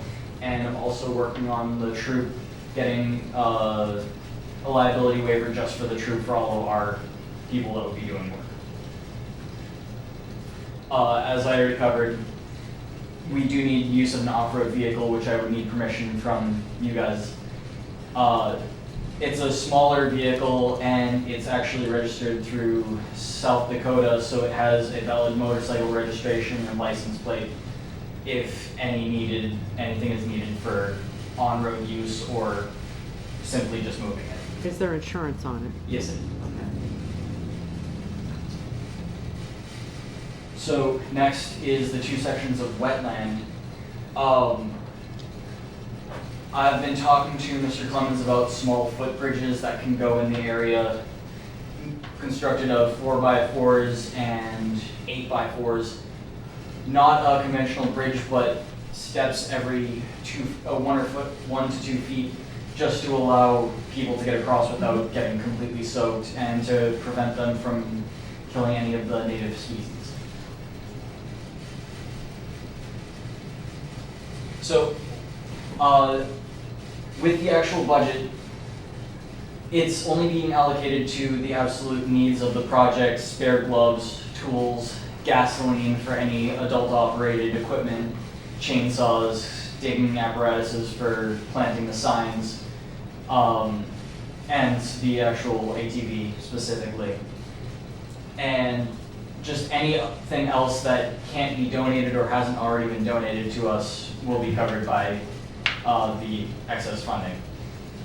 And for the excess funding, I'm also getting a large quantity from my cousin in Berkeley, Mass. He's giving me a few hundred pounds just on a trailer to help with the project funds. That's pretty thoughtful. So, just going through the credits, thanks to my mom for taking all of the pictures in the town forest. Very impressive overview and project. I'll open it up for questions. Any? I'll go first. Mr. Clemens is definitely on board with this. Yes. Is he going to be there as one of the adult volunteers? He is planning on coming by to just look over the project, but throughout the entire project, we have other adults that are going to be there the entire time. I think he'll be checking in on your progress, but I don't think he's going to be there 24/7. Well, I mean, it seems to me that you guys, you've already spoken to Yeah. him many Yes. times. Yeah, Gone on a hike through the entire forest, on the trail, marking everything off with construction tape, just so that we have the old markers, which, if you've gone out there, you can see have fallen down and are in great disrepair. So we're gonna be replacing those, rectangular markers with the regular circular markers. And we're just going to be going through and making sure that everything is safe for hikers who actually wanna go out on the trail. and I believe Not- Conservation has already voted to support this, right? So I think they've already, they're all on board. Right. Phil is thrilled to have somebody actually That's paying what attention I to it, yeah, yeah. Any other questions? I had no idea as when until Wendy. Oh my gosh, those pictures! It has definitely changed, hasn't it? Yes, it's time. Yeah. I will entertain a motion. Just one question for me. And I noticed on your list you said chainsaws. Who's gonna be operating chainsaws? So, my friend who's donating, or at least letting us use the ATV, he is an over 21, and through the Boy Scouts, he's allowed to use power tools like that. So it's only gonna be adult-operated power tools such as chainsaws, drills, or anything like that. Perfect. Thank you. Good question, Ken, right up your alley. All right, I'll entertain, okay, so moved, second? Second. Jim moved it. All in favor? Okay, thank you so Thank much, you, and Zach. good luck, and we Good hope luck. that you'll Good luck. show Nice us job. pictures Yeah, of you the did. after. You did a good job with that. Yeah, What was that when you're done? Just Next time, bring your instrument, 'cause we might make you get sing. out of the town forest. maybe you have to have a little Which ribbon one? cutting See? ceremony. I knew you were a musician. Thank you so much. Mr. Curran, I think we're going to move our agenda a bit around a bit to accommodate the fact that you've been extremely patient in waiting to give us an update. So we appreciate that. How do we shut this little baby off so that it's not, he's not doing shadow puppets up there? Do we know how to do that? I said they voted, so you're good to go. Zeb, before you, oh, never mind. Okay. I was gonna have you shut that off, but I think All I right, did it. take care. Thank you. Yep. Thank you for coming, Mr. Curran. Yeah. I'm just gonna update the selectmen on things that are going on in the building department. Just the number of permits issued since January, 172 building permits. Wow. Commercial, 9 building permits. Electrical permits, 132. 77 plumbing permits and 93 gas permits. Things that are going on in the building department, it's busy time of year. I just finished the back-to-school inspections. That's a lot of work and a lot of walking.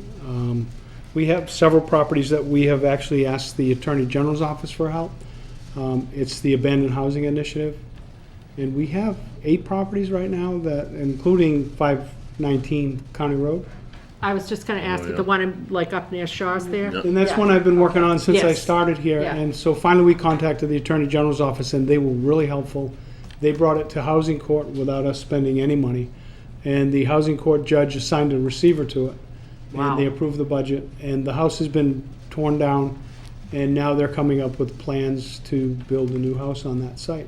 Wow. So the goal of the Attorney General's Housing Initiative, Abandoned Housing Initiative, is to get all these properties that are not currently being lived in occupied. We have 7 or 8 more, and one of them is included in the liquor store on Main Street. Yeah, That's gonna get some resistance, but we've got one on Bayberry Road. We've got one on West Washington Street, and we're working with the Attorney General. They're amazing. They've helped us tremendously. And well, it's, we thank you Yeah, for that's taking great. that initiative, because it is something that we hear, I think all of us hear from people frequently about the, you know, and it's, look, these things move at a glacial pace. It's hard to, you know. It's very difficult Yeah. to start at the beginning and you notice somebody just moved out of their house, and first you've got to get boarded up and safe for the neighborhood, and sometimes it's ongoing. And some of the properties take several years, like 519 County Road. Yep. That property wasn't particularly unsafe because there was a 6-foot fence around it. We made sure the first thing they did was to secure that fence and fix it. There was falling trees on it and all that. But the crew we're working with they're doing really well. That's great, thank you. So, yeah, the addresses include one on Wood Road, King Street, Bayberry Road, Main Street, County Road, 1039 Main Street. I've got some ongoing zoning violations. One of them, 2 of them you helped me with, was to declare properties in violations of Article 3-11. One of the properties is pretty much cleaned up. We didn't have to go to court. I will go back over there and just kind of talk to him. We may end up going to ask Superior Court to give us a permanent injunction just so that it doesn't happen again. The other property is on Ocean Ave, and the owner is not in the house now. But we're going to move forward to get some kind of an injunction or permanent order from the We want to courts. thank you for JJ's Oh, amen for and- that and whole situation. Again, that took a long time, but Yep. I did work closely with the owner and the Banner Environmental out of Duxbury. Yep. And that is finally done, so that's a good thing. The other things we've got going on is, I did have an opportunity to get my experience with the grand jury. I had to go into Brockton, and there was a property in Hanson that the woman was hired a contractor to do a roof and gave him $8,000, and he never showed up. And I think that this gentleman is now in jail. There Was this an- the guy that kind of scammed all kinds of people around the area? and- Yeah. And so I had to testify to that, and I think it helped the case, so that was a good thing. 510 Monpont Street, we've got it in a butter that's kind of difficult to the gas station down there, and that's something that's been difficult. New projects we have on the horizon is we've got a 40B complex that is 60 units. It's over 55. We have Cushing Trails. I Is that the think there's- depot, the one that you just referred to? No, that one is the one across from, near McDonald's. It's Oh, Mark okay. Ritter. Yep, Mark yep. Ritter's, his Okay. project. Cushing Trails, I think there's 9 single-family homes. There's a 40B complex off of Phillip Street, and that's 45. That's already approved. Yep. We have 3 two-family buildings on Main Street across from, I think it's up near Meadowbrook. That's been approved. Station Landing is where the ice cream shop was. That's 3 fourplexes and a duplex. And I also heard that that developer is in process of buying the old Arco Millwork, that building, and that maybe expand that project. Yep. There's not a lot of commercial stuff. We've got the cell tower coming. And we've got, I met with the owner of the marijuana grow facility, and he's getting ready to start permitting, and that's all going well.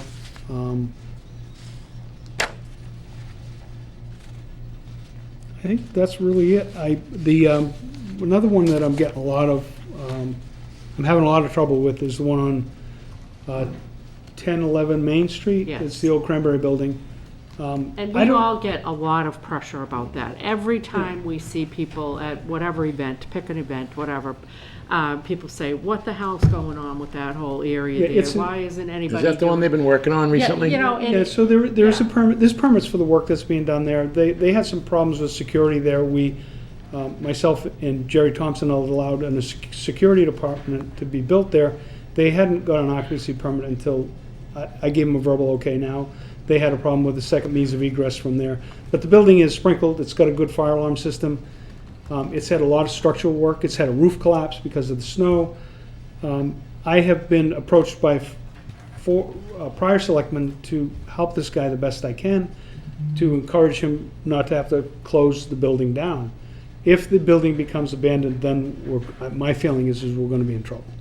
Then sprinkler systems fail, they freeze, the building will be potential fire hazard. He does have approval from the zoning board of appeal for 21 residential units. I think the first phase is 18 or 13, 13. And the problem with that is it's gonna take a lot of money. he seems to be, I think there's some kind of major work going on, like He's doing- windows and. Yeah, he's doing yeah. windows, he's got a permit Yeah. for, I think it's 25 windows. Yeah. I haven't done a frame inspection on those, but the guy's a licensed builder, and I think you're gonna meet with him, but he's Yes, a yeah. gentleman, and I think he spent a lot more money on that project than he ever thought he would. And then there was word where somebody was gonna try to buy it out. So my vision for there is to call it the Village at South Hanson and have commercial commerce on the first floor and 2 to 3 stories of maybe residential above. that would be a perfect scenario. Then the whole area would redevelop around that, in Just my so you opinion. guys know, we're gonna meet with this gentleman tomorrow, just kind of find out plans, try to, what can we do to help without investing money necessarily, but what resources can we bring to bear? We need to try to move this ball forward. It's a blight, and everybody in town acknowledges it, and yet it's private property, so it's tricky. You can't really dictate what people can do with their private property. The issue is, you know. it's been an ongoing issue since the 80s. I mean, this building has not Yeah. looked good in a lot of years. As long as there's forward movement, I think that's progress. Yes. And I do believe that could be downtown Hanson. I really think that's a possibility. I think a lot of people share that vision, and I'm sure you're aware, but we had hired somebody to do an economic development plan, and part of what he was looking at was that. We're gonna have him come back to our next meeting and present what he's found. I'm sure that a lot of what he's gonna suggest is that area, because it's right next to the train station. It really is a very logical place. It's got all the traffic on 27, so, but again, it's private, so we've gotta kind of work with people. And I think that the attitude of this town is going to have to be to reach out and help him. There is approval for a commercial building in the back on the other side of the railroad tracks. In the old freezer building, I think that's either being sold or it has been sold. And Ken Marston is going to move Yes. into there with his operation, and he is selling the other building, the wooden building. The wooden building looks great from the outside. It's a structural mess. Oh, really? Yeah, Okay, it's my opinion that Yeah. the person that's buying it will tear it down. okay. That may be great space for a septic system for some larger project that may happen in the Cranberry Building. Interesting, yeah. Yeah, so it's difficult for me I've watched over the building, I've seen all the structural stuff going on. Every time I go into that building, we find things wrong. Yeah, We got rid of spray booths in there, with help of the fire department, we're on that all the time. But I think if we're patient with them and make sure that nobody's gonna get hurt over there, that we're all gonna be better off. There was a time when it was bad enough that I could have closed it down, and I thought that was not a good idea. I just want to be as encouraging, but consistently encouraging compliance while consistently encouraging forward movement, like just kind of keep a steady pressure, like, It's a lot of work. Yeah, It's a big part of my job I'm is that- interested in the old liquor store, though. I thought that I know it's been for sale forever, and then the guy, I know you had reached out to him individually, I had reached out to him individually, and he had indicated that he was gonna be selling it, and then it's just, I don't know what's happened. His first response to the Attorney General's letter that went out was that he's got it under agreement. So I don't know if I trust that answer, but I will follow up. And if we don't hear something fairly soon, in fact, I know who he says he's selling it to. So Okay. I will discuss that with the potential buyer. If that's not the case, then I will refer back to the Attorney General's office and they'll squeeze. The only thing that gets that eligible for this program is that there was an apartment upstairs. So there's a lot that needs to be done. There's a lot of properties that need a lot of work in this town. Yes. There's issues where I'm getting calls to pick up for trash on High Street. I mean, people put out things and say, free, come take it. Then everybody else in the town sees it and they do it, and I'm knocking on doors to ask people to pull it back Yeah. in. That shouldn't be part of my No. position, but sometimes it takes that. Well, we appreciate the efforts on Main Street, because I think it's one of those things that if we can get that moving forward and get some progress, then people are gonna be encouraged to invest more. We've gotta keep it going. Yeah, and I think for anybody to think we're not paying attention, that's kind of foolish, because That's kind of why I wanted you here. I just wanted you to be telling everybody what I'm hearing, and I just want people to know you're on it, you're working with them, we're all working with And them. there's always a point when you get a building, an old factory or an old mill building, you could always shut them down. There's all kinds of problems all the time. What you gotta do is hope that everybody's safe and that you identify most of the structural issues. He spent over $100,000 in design so far just to get this residential Yeah. component started. But I don't think he realized the seismic requirements and all that. So this is something that's gonna take hopefully positive attitude from the town. Yeah. and try to help the best he can. It's kind of like JJ's. Yep. I could have taken him to court. Instead, we just worked, and it took a little bit longer than everybody would have liked, but there was also a lot of contamination there, and it was done the right way. But the right result with JJ's was, we were ready to pull the trigger and pay to clean it up, but we ultimately didn't You end up stepped doing back, and that was the right Yeah, answer. it ended up working out, so hopefully it will be the same situation. Yeah, and there's also, on East Washington Street, the old school, that is now, they've got brand-new windows Looks in it. They've fabulous. insulated it. Yeah. And that's something that I'm spending a lot of time over there. So it's, That's gonna change that whole area right there, it just, elevates the whole thing. That's gonna make a huge difference. That building had been empty for, I think, 15, 20 years. Easy. Yeah. That's a lot Okay, of work. did anybody have any questions for Mr. No. Carr? All right, well, really appreciate the update, Keep up the Bob. great Thank you. work, Bob. Thanks. My pleasure. Have a good night. Okay, we are moving on to review and approve the special permit application for marijuana establishments and special permit application fee. Mary, did you want to cue that up? Yes. First, we're going to do a vote to set the fee for the marijuana license application. We approved the application several meetings ago, I can't remember now. But we got off track and we never actually set the fee. I've spoken to town council. She recommended that the fee be set at the same rate that we have for an all alcohol package store license, which is $1,500. Okay, so Kate's recommendation is 1,500. I imagine she's surveyed what other towns do, and that generally it's the same as the liquor and. Correct. Okay. Did anybody want to discuss that or have any Nope, that works concerns? for me. Then I'll entertain a motion. Second? Okay, all in favor? Okay.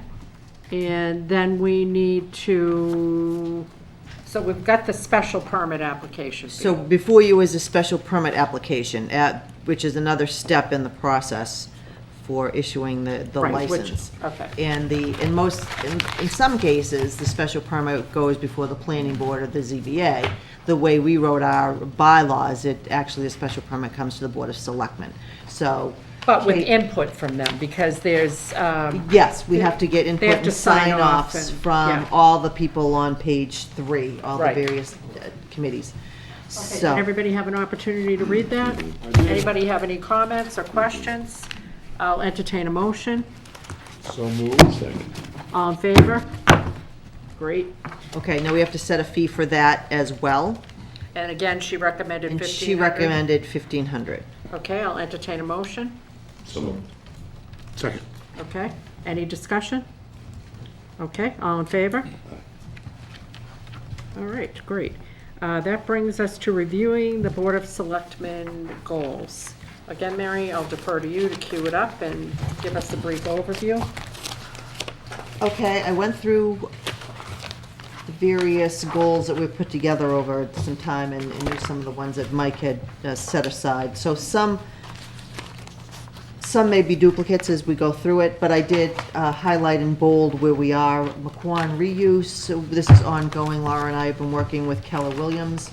We'll have to sit down and have some more discussion. They seem to go They're off the losing a little reservation a steam, and little I'm bit. getting, They seem to be. they've lost a little steam, and I'm getting a little concerned about how long it's taken them. I really had wanted to have this wrapped up by the October town meeting, so that I could say yay or nay, we were tearing it down, and I'm becoming increasingly impatient with the amount of time that it's taken. So we are gonna have to circle back with the gentleman from Keller Williams and find out what's going on.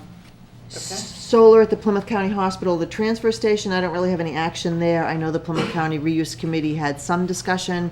They had a similar situation with their consultant who just was not producing what they Yep. thought, so now it's gone to land planning, who's gonna be doing a site design a layout. So we really don't have too much action there. I have had several calls from various solar people, but I don't think we're quite ready to pull the trigger on that. Okay. Installation of the cell tower. Kenny and I and Matt actually attended the hearing on August 6th. It was very informative. The ZBA had some questions and asked for some changes and additional information. The proponents were quite receptive.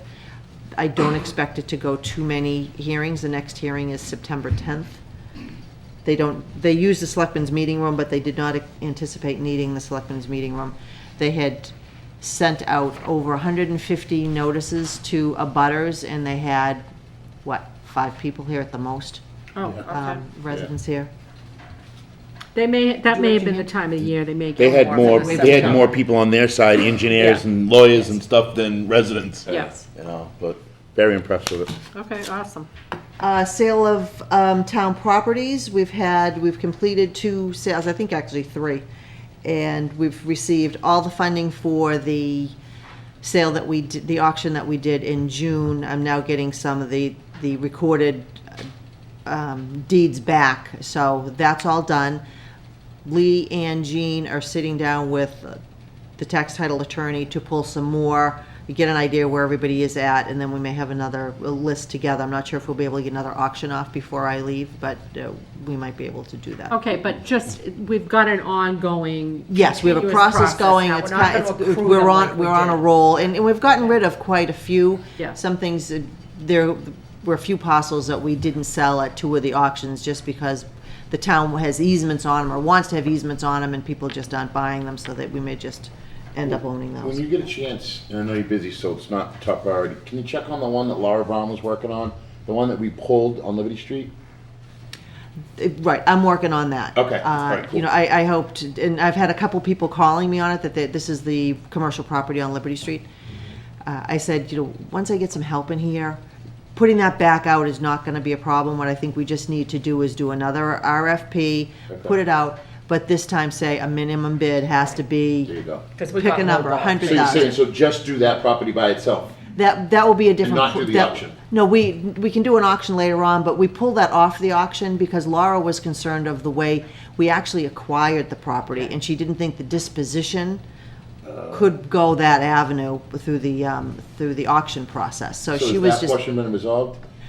so we can do it through an RFP again. I Okay. can put it back out as an RFP. Okay. So Laura just wasn't comfortable doing it through the auction process. Okay, So gotcha. we can put it just back out and put a minimum bid and see what we get for numbers on that. Let's see. Plymouth County Hospital, that's ongoing. Like I just mentioned that they've changed horses here in using land planning.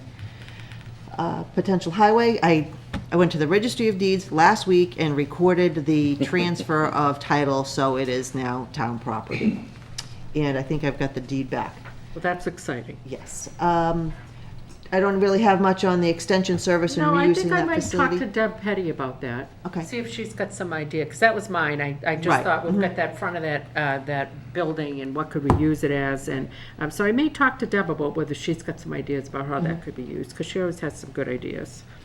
The status of town buildings and capital items, I think we're gonna kind of dovetail that in with, I sent out a request to department heads in June, looking to see what they need, and we're gonna be working together as a group with department heads about capital items as we get the capital project requests in, sit down and maybe we can get something moving on that and assist the capital improvement committee.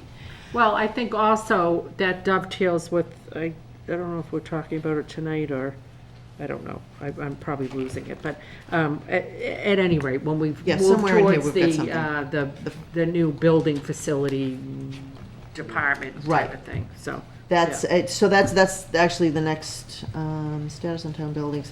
Part-time facilities manager, There we're you go. considering going full-time and making it a department. We were enthusiastic about this, but now we've got some issues with school coming up, so we may have to, you know, pull that back just a little bit because your funding may be an issue. Revitalizing, Main Street and the inventory, I wasn't quite sure what's the I'm not inventory? sure what inventory means, I don't know Okay. where the heck that came from, but it was really kind of what we talked talking about about Bob Bob. with, what we're gonna be talking to the gentleman who did the economic development, and what we'll be talking to Mr. Marangello with Bob tomorrow about, and then I think Deb has some ideas about potentially doing a rendering of what could be done there. Right. So it's really that whole area, and what can we do to move that ball forward, Okay. so. Outreach to residents.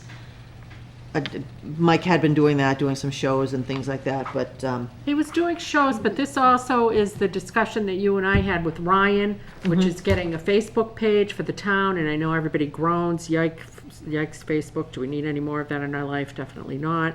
But could we post and not have commenting, just have informational posts so that we're not opening it up to people getting crazy on us? It's really, it's an issue, an ongoing issue, not just with what we're doing, but what are all the other boards and towns, in town are doing. Yes, people have got a responsibility to educate themselves and find the information where it is.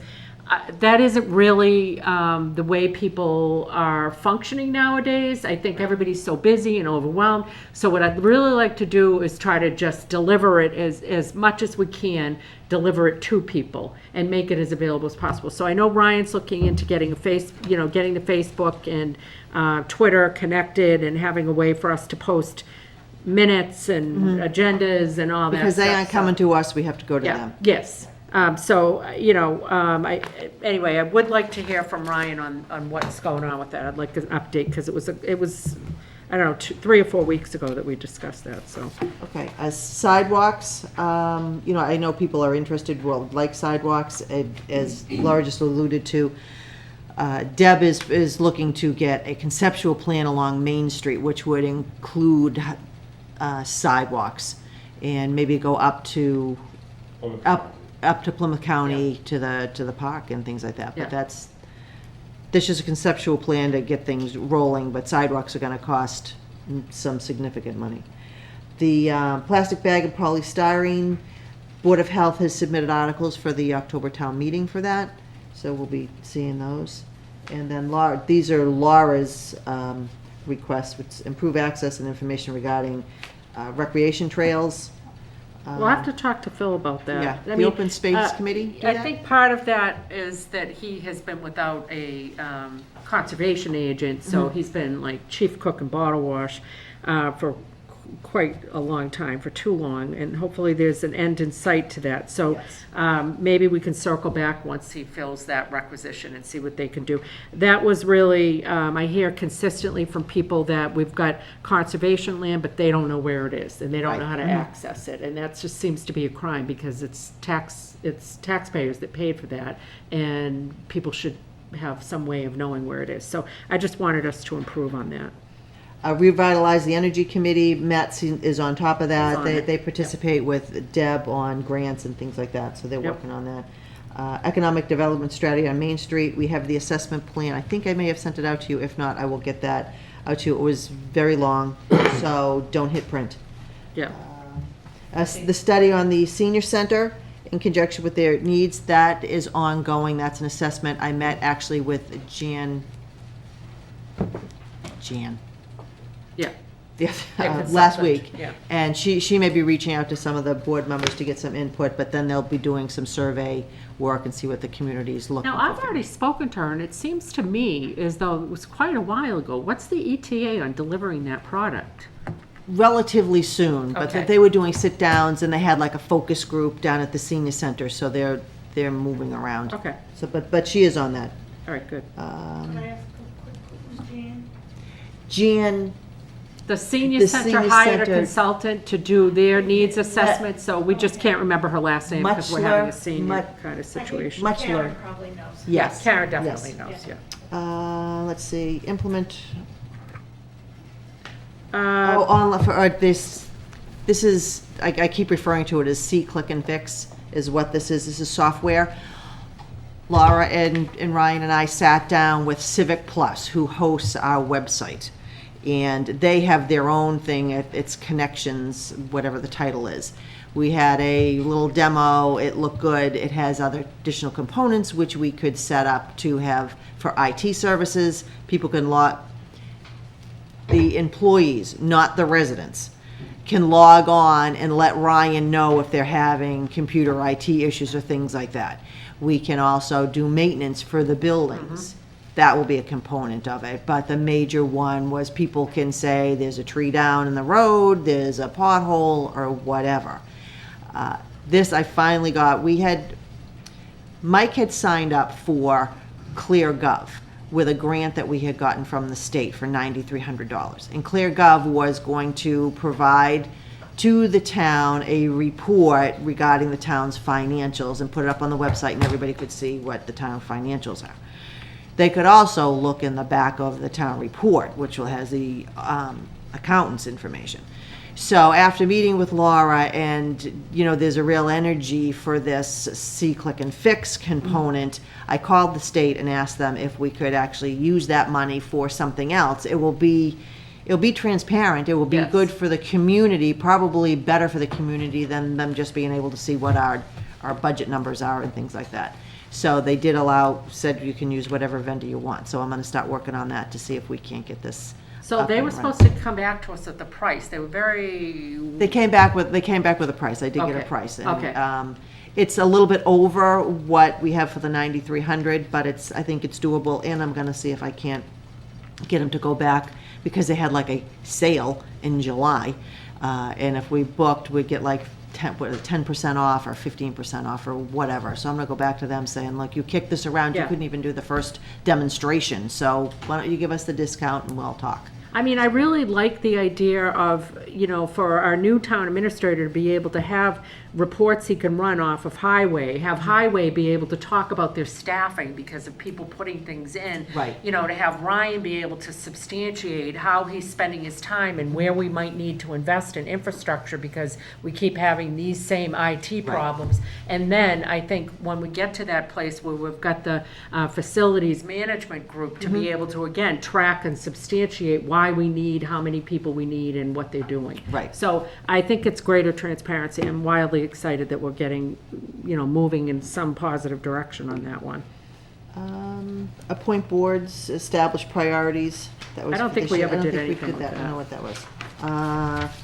Review town meeting and eyes towards improving communication. Beth and I have talked about this a couple of different times, that we really need to have like a little workshop so people understand how town meeting works and what to expect. Not just for the residents who go to town meeting, but for the staff who comes in. I'm always writing motions at the last minute because the committees just don't understand what their duties are and what needs to be done, but I'm not writing them anymore. So I'd people also need to know. like, one of the things that I was hopeful, and unfortunately you're the last man standing here on this one, but I was hoping that just prior to town meeting, I know we do our walkthrough through and all of that, but if I look at it through the eyes of somebody who's a citizen, who hasn't gone to every town meeting, who isn't following all of the selectmen's meetings, and believe it or not, there actually are people like that out there. If I look at it through that set of eyes, what I would really like to see us doing is having the town manager or the selectman or some combination thereof, having a show with, say, Kevin or Bob Hayes, and talking about the major, warrant articles and what they're all about, so that I can break this down in the most common denominator, and, people are gonna say, oh, you know what, I didn't even know that that's what they were talking about at town meeting. I'm gonna go to town meeting, because now I feel informed, I kinda know what they're gonna be talking about. I'm not gonna feel intimidated about, about what the process is. They'll be prepared with their questions, Yeah, know what yeah. they're supposed to ask. That's kind of what I had been thinking when I wrote that Kevin's little got his bullet. hand up. Oh, yes, Mr. Tachi. That's the purpose of buying the numbers that show that WHCA creates. To talk about the warrant Is to talk articles? about all aspects of budgeting, Okay. and even in Kenny Hill, it was in our first batch, sat down and chatted. We had Kevin Sullivan and your previous town administrator came on and talked about what happens leading up to, how do you accommodate all your information. So it's put on to, you open a warrant, articles, how do you decide the articles, and also talk a little bit about the minutia that's going on financially at that particular time. So that's the financial piece, and it's important, and I'm not dismissing the importance of that. We can Yeah. break it down even simpler if needed. I really want the concept of each of the major warrant articles, because, each town meeting is like 3 or 4, like, really hot items, to me, they're hot, I don't know, and to a few other people. Articles that people are particularly interested in that might kind of spur them to attend town meeting. And I'd just like to have it presented in a pretty neutral way, like, here's what we're talking about, here's why it's on the warrant, that type of thing. So if that's the right format, great. If not, we'll be in contact and figure out the right way to get it out there. But thank you. Happy to help. Yeah. Comprehensive citizen engagement plan to increase information sharing, attendance town meeting, membership. That sounds like it might be a goal for our new town It administrator. certainly does. Yes.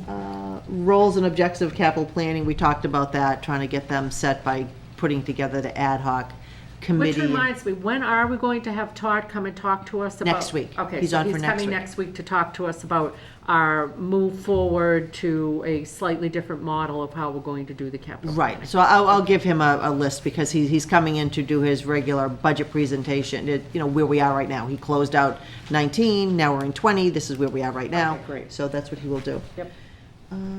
Educate residents on, we had a town meeting, that goes Yep. back to the first one on this page. Explore ways to reduce costs, increase revenues, solicit ideas from employees and citizens. Again, I just wanted an idea contest, like, hey. Oh, okay. Give us your ideas. Mhm. Like, what do you think what could we do to save money? What could we do to improve services? That type of thing. Again, this may be a task for our new town administrator. And comprehensive building assessment for all town buildings to be used and prioritized.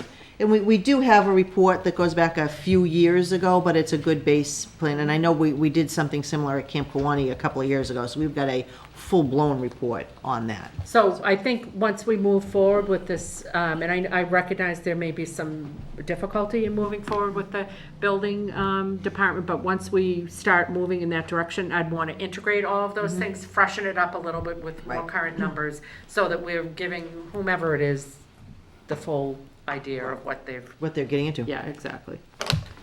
Okay, any comments, questions, additions, thoughts?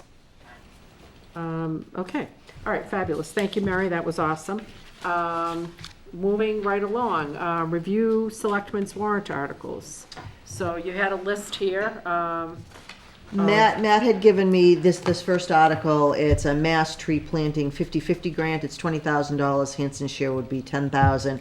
It's to replace, after they remove some trees up at Camp Kawani around the lodge, to plant trees up there or at the school. One of the selectmen had asked about changing the term for the moderator from 1 year to 3 years. I've run that by town council. I checked the statute first, and the term is either 1 year or 3 years. So I checked, and it's just a matter of putting an article on to see if the town will vote to change the term of the moderator from 1 year to 3 years, effective May 16th, 2020, if I that's think that's a great idea. Is Sean on board with that? I never asked him. I just see the guy come in here. I've been here 5 years. Every year coming in Yeah. getting signatures, and it just drives me. It's like, why can't we 3 years? You know, I mean, he like that- us. He's that a would be a volunteer. test for He's him. serving the Yeah. town, and you know. It's but not like it's a hotly contested yeah. race Somehow I either, think Sean will be okay with it. yeah. Okay. So, that will be a surprise. See if he actually did read the warrant before he gets to town meeting. Facilities manager position, we would have to put money in that. Again, after we see Todd and see what the school has to say, we'll see what we have for funding. We will have to add money to the salary line for the town administrator. Yes.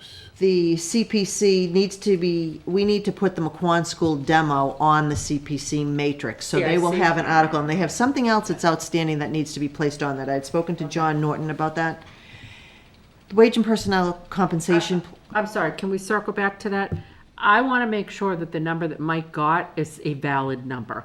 So can we kick the tires We can on work that on number again? Because I don't want to Are you have, talking about the school? yeah, Yes. that's McQuon School demo. We got a number. I just want, things change. Mm-hmm. We've had, I just want to make sure that when we get to town meeting and it's on the CIC right, we get it matrix- approved, it's on the Yep. matrix Yeah. for $1 million, and then we Yep. get the Right. bids in. How and long it's is that number 1.3. good for? I don't want second You and know. third bites at the apple. It's got I an wanna know expiration it's- date, I'm sure. yeah. That's actually a good point, Laura. Yeah. The wage and compensation plan, there's a couple of things I want to run by town council, but it's some things, every year they do an MMA benchmark survey for all the positions through town. I did not get a chance to do it, so I had Gina help me out with that in the town accountant's office. And she came back and she says, when I've looked at what we have in the compensation plan, some people are making more than the limit, and it just happened that way as people get increases and things Yeah. like that. So we're gonna need to go in and change the tops of the ranges so that people are Okay. within the range they should be. And one of the other questions is, we have now 2 contracts, one with the treasurer collector and one with the assessor.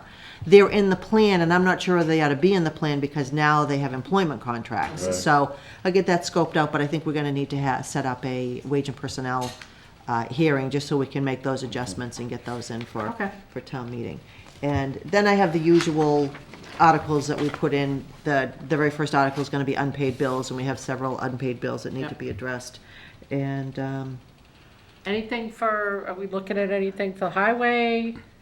No, not in October. Okay, No. anything for PCH? No, we won't be ready. We'll be in May. PCH, I went to their meeting last week, and they thought it may be too soon. They didn't want to rush it. I said to them, what you don't want to do is keep coming back. You know, why don't you get something concrete, know what you're doing, bring it in the spring. It's been kicking around long enough that give it some time and don't rush through it. Okay. So, and there's some other things that, come from other departments that I'm looking at, but, these were just the ones that the selectmen would be doing. If there's something else as I go through this list, if it's some ours, I'll let you know. And your But, deadline's next week for all the departments to submit, right? They were supposed to submit by last Friday, so I have them in. I just wanted to go through what I've, put aside for us to be submitting, but I didn't want to be as a surprise. Okay. Thank you, that's So fabulous. you definitely need help, like now. Vote to waive right of first refusal for 902 Main Street, Unit 4. Can you just cue that up for us? This is Dunham Farms. This is your over 55. It's affordables. This goes through the Housing Authority, and whenever anybody wants to sell a unit, they have to come to the Board of Selectmen first to see if we want to buy it. Then they go through the housing, they put it out there and see if they can get a qualified buyer. If they can't get a qualified buyer, they can put it out on the market, and whatever money that they get over and above what their assessed value is, the town will get that. Now, we have done this waiver probably 4 times over the last few years. And only one from several years ago actually was sold to someone who wasn't didn't qualify as low income. So we have like $9,500 in an account that's been sitting there since 2006, I think. So this is just their first step in being able to sell it. Generally, the town does not want to buy it. We do not want to become landlords. So, Anybody have any All right. questions? Nope. I'll entertain a motion. So moved. Second. All in favor? Okay, great. And for our, I don't know why, I cannot find the list of Donations. Oh, donations? donations. I don't know what's going on with Can I that. read? Please do. All right, Alfred and Michelle Capolini, $25 to the library. Various donors, $2,343 to the 200th Anniversary Committee. And the Hanson Public Library Foundation, $297 to the library. Okay, I will entertain a motion. So moved. Second. All in favor? All right, fantastic. okay, the 200th thing, that was from the Wampanoag dinner. Yeah. Okay, just so people Okay. know. Speaking of which, and I don't think that this was in your announcements, every Tuesday, Thursday, and Saturday through the month of August, that Wampanoag exhibit is going to be available for free. Check the Hanson 200th Anniversary Facebook page, but Oh, I'm it's sorry, free Carol. and it's here, so. Hi, Carol. That was me, I'm sorry. Okay, we have deferred our discussion with Chief Mix, potentially for next week, but we'll see how that all plays out. It may be the following week. Item 11, we've got a request from Police Chief for a surplus 2010 Ford Explorer to be traded in. I'll entertain a motion. So moved. Second. Okay, all in favor? Okay, we've got a request for a fee reduction by Kelly Carlini to have a rustic bridal show. And I don't know if you guys had the opportunity to read that. I don't think there's a lot of meat on the bones on our actual application, but my understanding is that the Camp Kawani thing, folks, the Recreation Commission, feel as though this rustic bridal show will actually bring a lot of prospective brides to the facility, and since it's a rustic bridal show, they will reach the foregone conclusion that they ought to have their wedding at the lovely Camp Kawani. So in light of that, I believe that the Recreation Commission is recommending that we reduce. So we could potentially get more weddings as a result of That's this. the thought. I mean, Yes. I don't, it's, I Rustic think bridal show. it's their first attempt at doing this, so we really don't know. But I think that was the thought process. Any comments, questions, concerns? Motion to request a reduction in fees for March 29, 2020. Wow, they're ahead of the game. For the Okay. rustic bridal show. Wedding stuff, they gotta plan I ahead. second that I motion. guess so. A second. Okay, all in favor? Okay. And next up, we're clipping right along here. Dollars for Scholars. Request to use McQuon School parking lot for annual electronic recycling day on Saturday, September 21st. I will entertain a motion. So, Second. All in favor? Fantastic. We've got a letter here from the Metro Chamber of Commerce for a letter of support. It's just sort of like a de facto kind of letter of support. It is, we sent one last year to them. Yeah. Did anybody have any concerns Nope. with asking Mary to send a letter on our behalf, supporting them? I will entertain a motion. So moved. Second. Okay, all in favor? Fantastic. And exciting news that Netflix is requesting to use the McQuon School parking lot for staging area of equipment, August 28th to the 30th.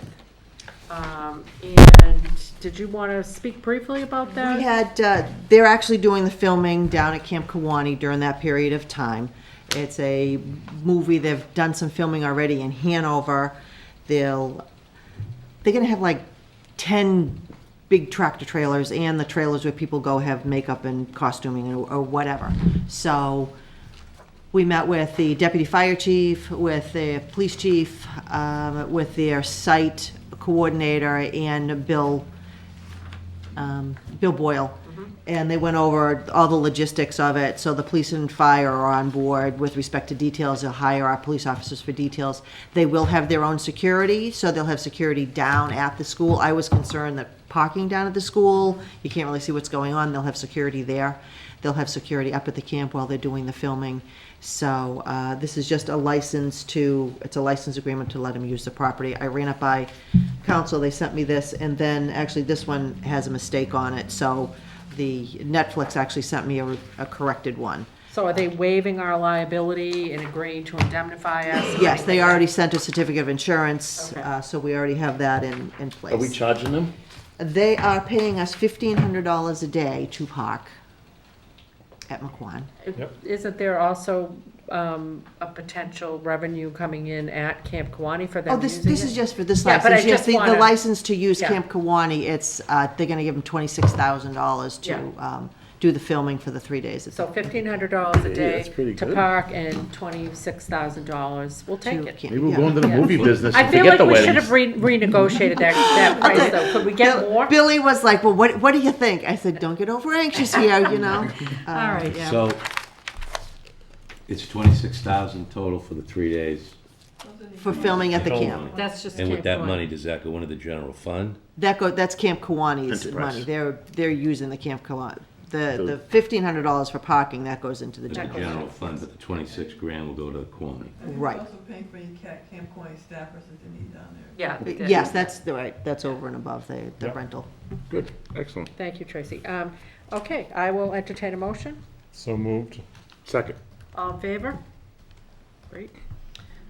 We have got an appointment Cultural Council. Rosemary Sampson to the Cultural Council. I will entertain a motion with the term to expire 6/30. And I did meet with her. She wasn't sure whether she was gonna be able to make it, but I did meet with Okay. her, and she's had So some moved. pressure. Second. Okay, all in favor? All right, fabulous. We have a list of amazing and talented volunteers for the election workers, as printed in our agenda. And I will entertain a motion. So moved. Second. Okay, all in favor? Fabulous. Discussion regarding town administrator hiring process. I think we covered that with the, with MRI. They pretty much, Yeah. They were, I was very They were good. impressed with them. Yeah. Yep. Town administrators report. I will talk really fast, Jim, I promise. The economic development report is in. All the monies collected for the auctions have been received. The recorded deed for Hawks Ave. Department head reports are coming in. We used to request department head reports, but we never really got them. So when I started, I said I want them. And I could have gone through and told you what everybody said, but I'm not going to. Filmake Camp Kawani, the generator, the gas is going to be hooked up shortly to get that running. They're going to have to run a line from the street right to the generator.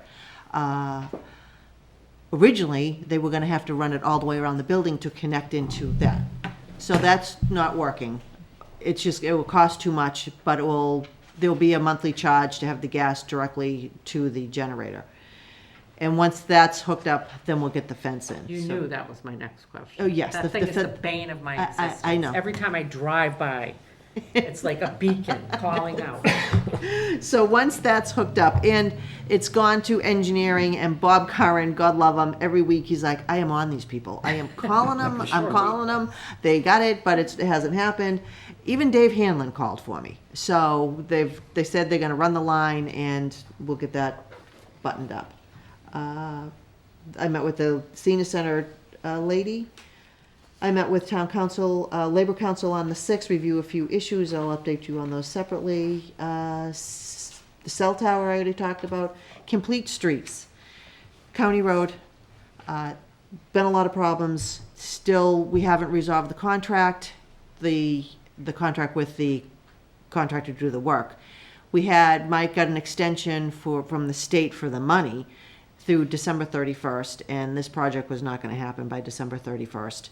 So I called them and asked if we could go to June 30th, and she says, well, why don't you go to December 31st, 2020? Great. Where do I send the letter? So the letter's been sent off, the contract's come back, I have signed that, it's gone back to the state.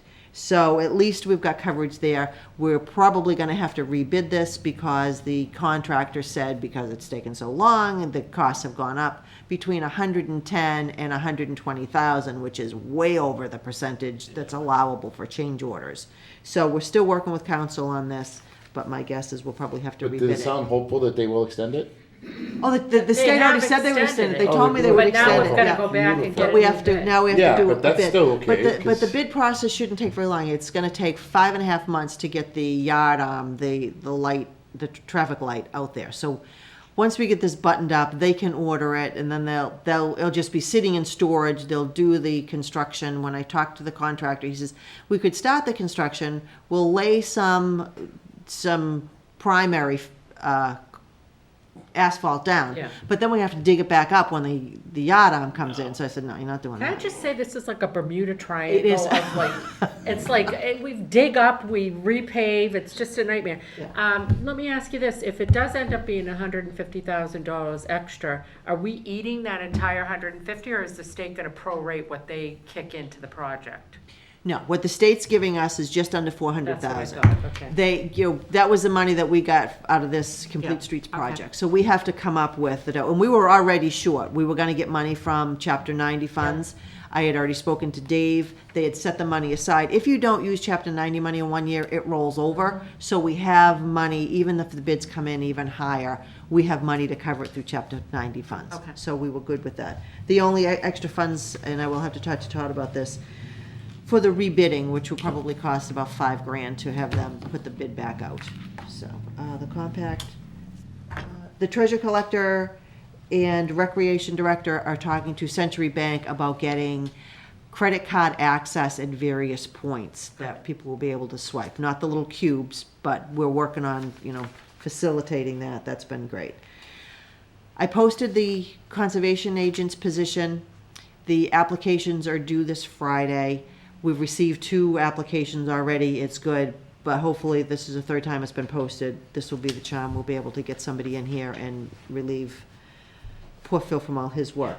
But having said that, I got a letter of resignation from Becky Neely. She's going to be retiring on, I believe, October 1st or 4th. So she will be leaving. So we will now be advertising position for the administrative assistant for planning and May I conservation. submit that one of the two Yes, I candidates will. tonight I seemed will- quite what I call quite them tomorrow. appropriate. I will let them know that it's out Yes, there. I thought, oh, okay, yes. So, yeah, I hate to see Becky leave. She's been here for several years. She's done a great job, but I know how she feels.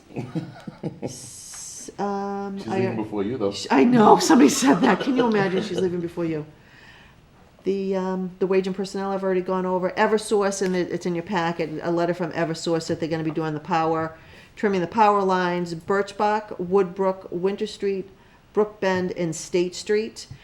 They will be doing the work between Monday and Friday from 7 a.m. to 5 p.m., and they expect to have the work completed by November. Did you want to mention your EEE call that you were on with Mass Oh, Department yes, of Health? Wes had read the announcement, but I sat in on the EEE call with the Department of Public Health. They had one last week, and they had one again today. They're gonna start the spraying. In the full communities that they had done last week, they had some more testing coming back. They've broadened the scope because there was actually a EEE death in a goat, I believe it was, over in Norton. So they've broadened their spraying, but they're staying on top of this. And anybody who wants information can get it from the DPH website. So everyone, they could just give the caution. It went on for probably a half an hour. That you don't have to worry about the spray that they're using. There are no health effects. But just for all caution, don't be out while they're spraying, and of course, don't be out between dusk and dawn to, eliminate your chance of exposure. Until the second hard frost, right? They said the first hard frost. Oh, okay. Yes. Okay. Thank you so much. That was all encompassing. We are moving on to approve the minutes, and we have got June 4th, June 18th, July 16th, July 23rd, and August 6th. Did anybody want to take these individually, or can I entertain a motion to approve? So moved. Seconded. All in favor? Okay, fantastic. Wow, thank you for pulling that all together. I know, that should have been reading for Ride Up to Maine, I suppose. Yeah. And we are up to the one-day liquor licenses, which, as you know, we do not read individually, since some of them are surprises. We've got quite a few, and I'm happy to see that business seems to be booming there up in Yeah. Camp Kawani. So September's a big wedding month. That's a fantastic thing. So I will entertain a motion. So moved. Second. All in favor? Okay, fantastic. Committee reports. I don't really have anything on the 200th anniversary, other than Wampanoag Museum, Be There, Be Square. It's Tuesday and Thursday and Saturdays up through the end of the month. It's free. Bring the kids. It's very family friendly. I will actually be manning it this Saturday and the following Saturday. That may be positive or negative depending upon your perspective. We don't have a report for final Plymouth County Hospital reuse because Mr. Dyer is not with us. We already gave the McQuon School Reuse Committee and Mr. I'm sorry, my mind has just gone. The Mr. Hanson Garvey School is Rep- here. Yes, Mr. Bloss, the Hanson School Repair Committee. We have not met. Mr. Garvey, do you have anything you wanted to note? I was trying to get on the agenda. I know, and I dropped the ball, and I didn't get him off a discussion about the I'm sorry the that we school. tortured you by making I you stay understand. until the bitter end. It's okay. But anything we can do to get attendance here, Yeah.